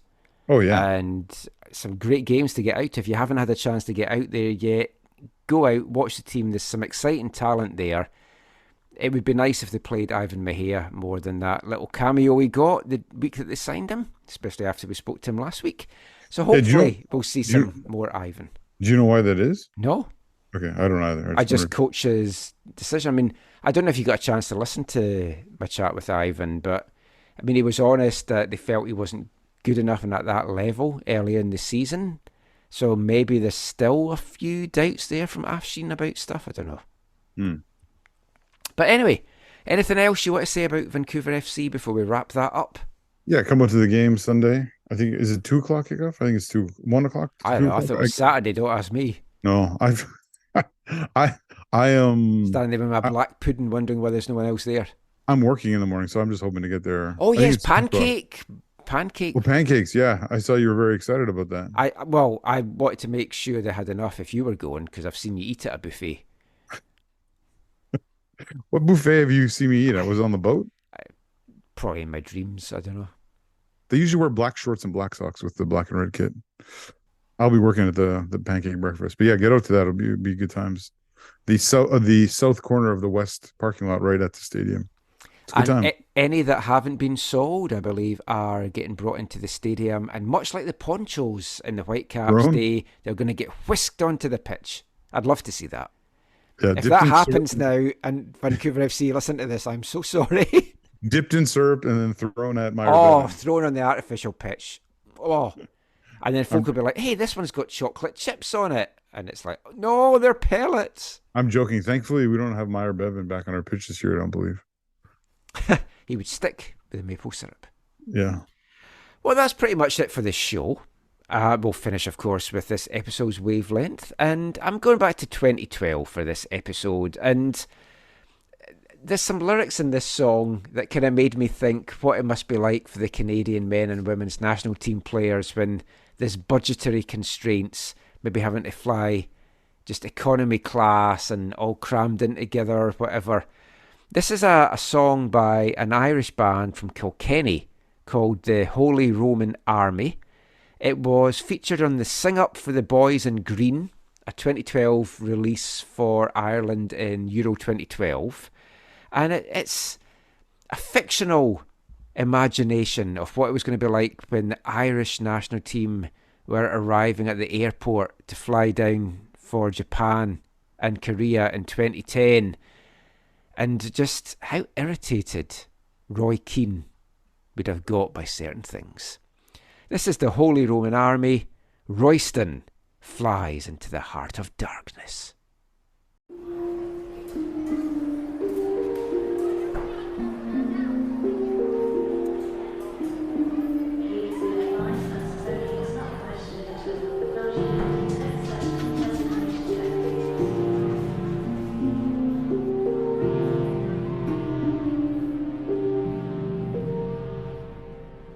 Dublin Airport, early morning. The security girl is fat and young. She makes me empty my bag, remove my shoes. I see her winking at her colleagues and her Liverpool tattoos. I glance at the screen to check my gate. The flight is running over 2 hours late as I begin to rage and boil within. Here comes Matty Holland with his harmless grin. Roy, myself and a few of the lads were saying, since we're waiting around for the flight, maybe we go into Butler's Hot Chocolate, have a cup of coffee, a little Tiffin Square maybe? You come in, Roy.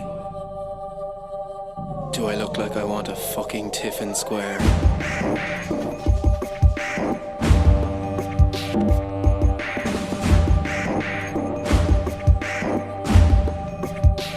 We're going to Cyprus. The belly of the beast is an island of Japan.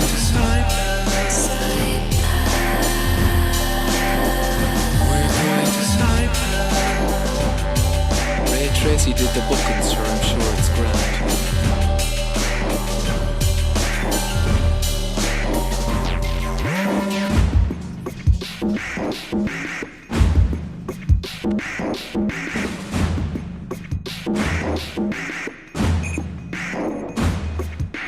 Settling in the plane, I think of back in the day. Lasers in first class, lap it up, making hay. Cramped in the cheap seats with the chicken or beef in some wagon of a stewardess giving me grief. I demanded dignity, equality, cutlery, crockery, the sacred things of which they made a mockery. I fought for this legroom, this freshly squeezed juice. The lad's way of thanking me is calling me obtuse.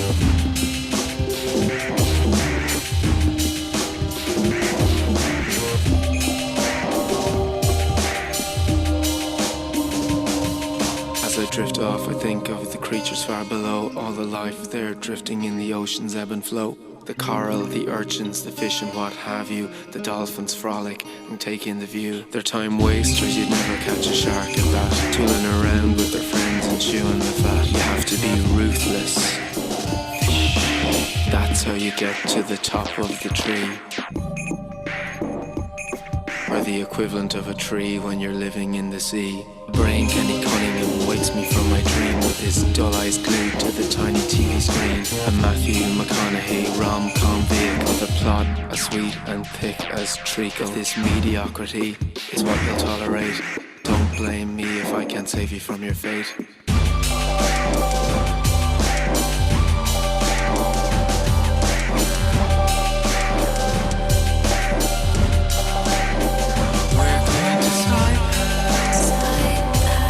The belly of the beast is an island of Japan.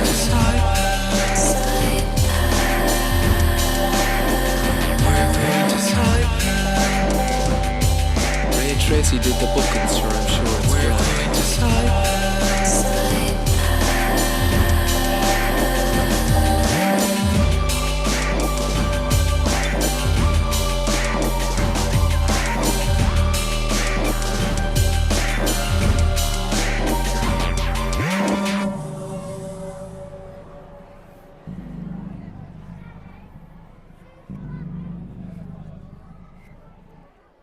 The Holy Roman Army, Royston flies into the heart of darkness. Fun little pastiche. Although I imagine that was pretty much what Roy Keane was like at the airport and on the flight. That is it now for this episode. Before we go though, Zach, any final thoughts? Anything that you've learned this week? Where can folk find you online? You'll find me on the artist formerly known as Twitter. At Zachary AM. Yeah, if you have a chance, get down to BMO Stadium in Los Angeles. It's That's good so time. weird. It is so weird. Dude, they have like there's BMO ads down there. Like there's I don't know if they bought some bank down there or whatever. I think they did. I was talking to a banker this weekend in my wife's family, and he was telling me that how rhyming they were slang? doing. No. Oh. But no, they. Yeah, it was weird. All these BMO ads down there, but it's a nice little ground and much more enjoyable to go to than out in Torrance or Terrence or whatever to the University Stadium that the old Home Depot Center, whatever it's called nowadays. A much better ground, for sure. Sunday, September 3rd, Vancouver FC is hosting Forge FC. It's a 2 p.m. kickoff, so gates will open at 12:30. Pancake breakfast is at 11 a.m. Yeah. Is it just pancakes? Is there bacon as well, or? Because I'm working, I have no idea. I think it's just pancakes. There's going to be some fruit. I know some people are eating berries and whipped cream. Fruit? Berries and whipped cream and the like. Fruit? Yeah. You're football fans. Do you not have? Do I have fruit? No. Have you ever been to IHOP? Oh, I love IHOP. There used to be one at Brentwood I went all the time. I haven't been to that other one. What is it? The Dutch Paraka House? Oh, Pannenkoeken? Yeah, I haven't been there. What did IHOP have? What IHOP had like the rootin' tootin' fresh and fruitin' something or other. I got turkey sausages though. Oh, okay. It's a nod to being healthy.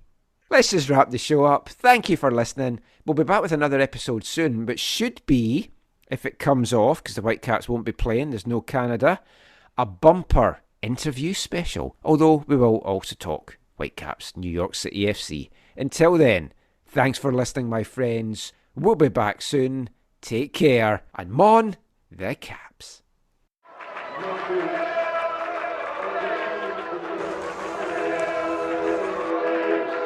Going to your first match is an experience you never forget. The atmosphere of what's going on around the pitch looks beautiful, and you always look and go, wow, I'd love to play here one day. If you get the bug, it's going to stay with you for life.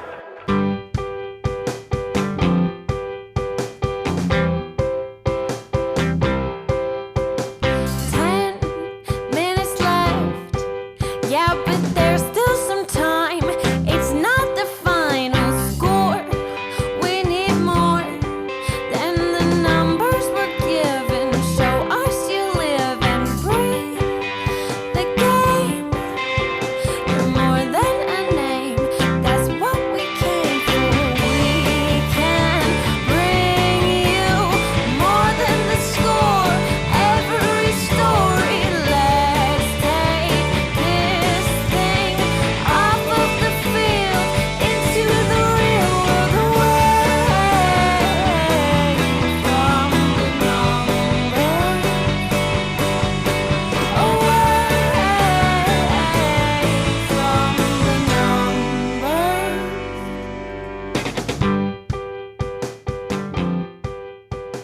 AFTN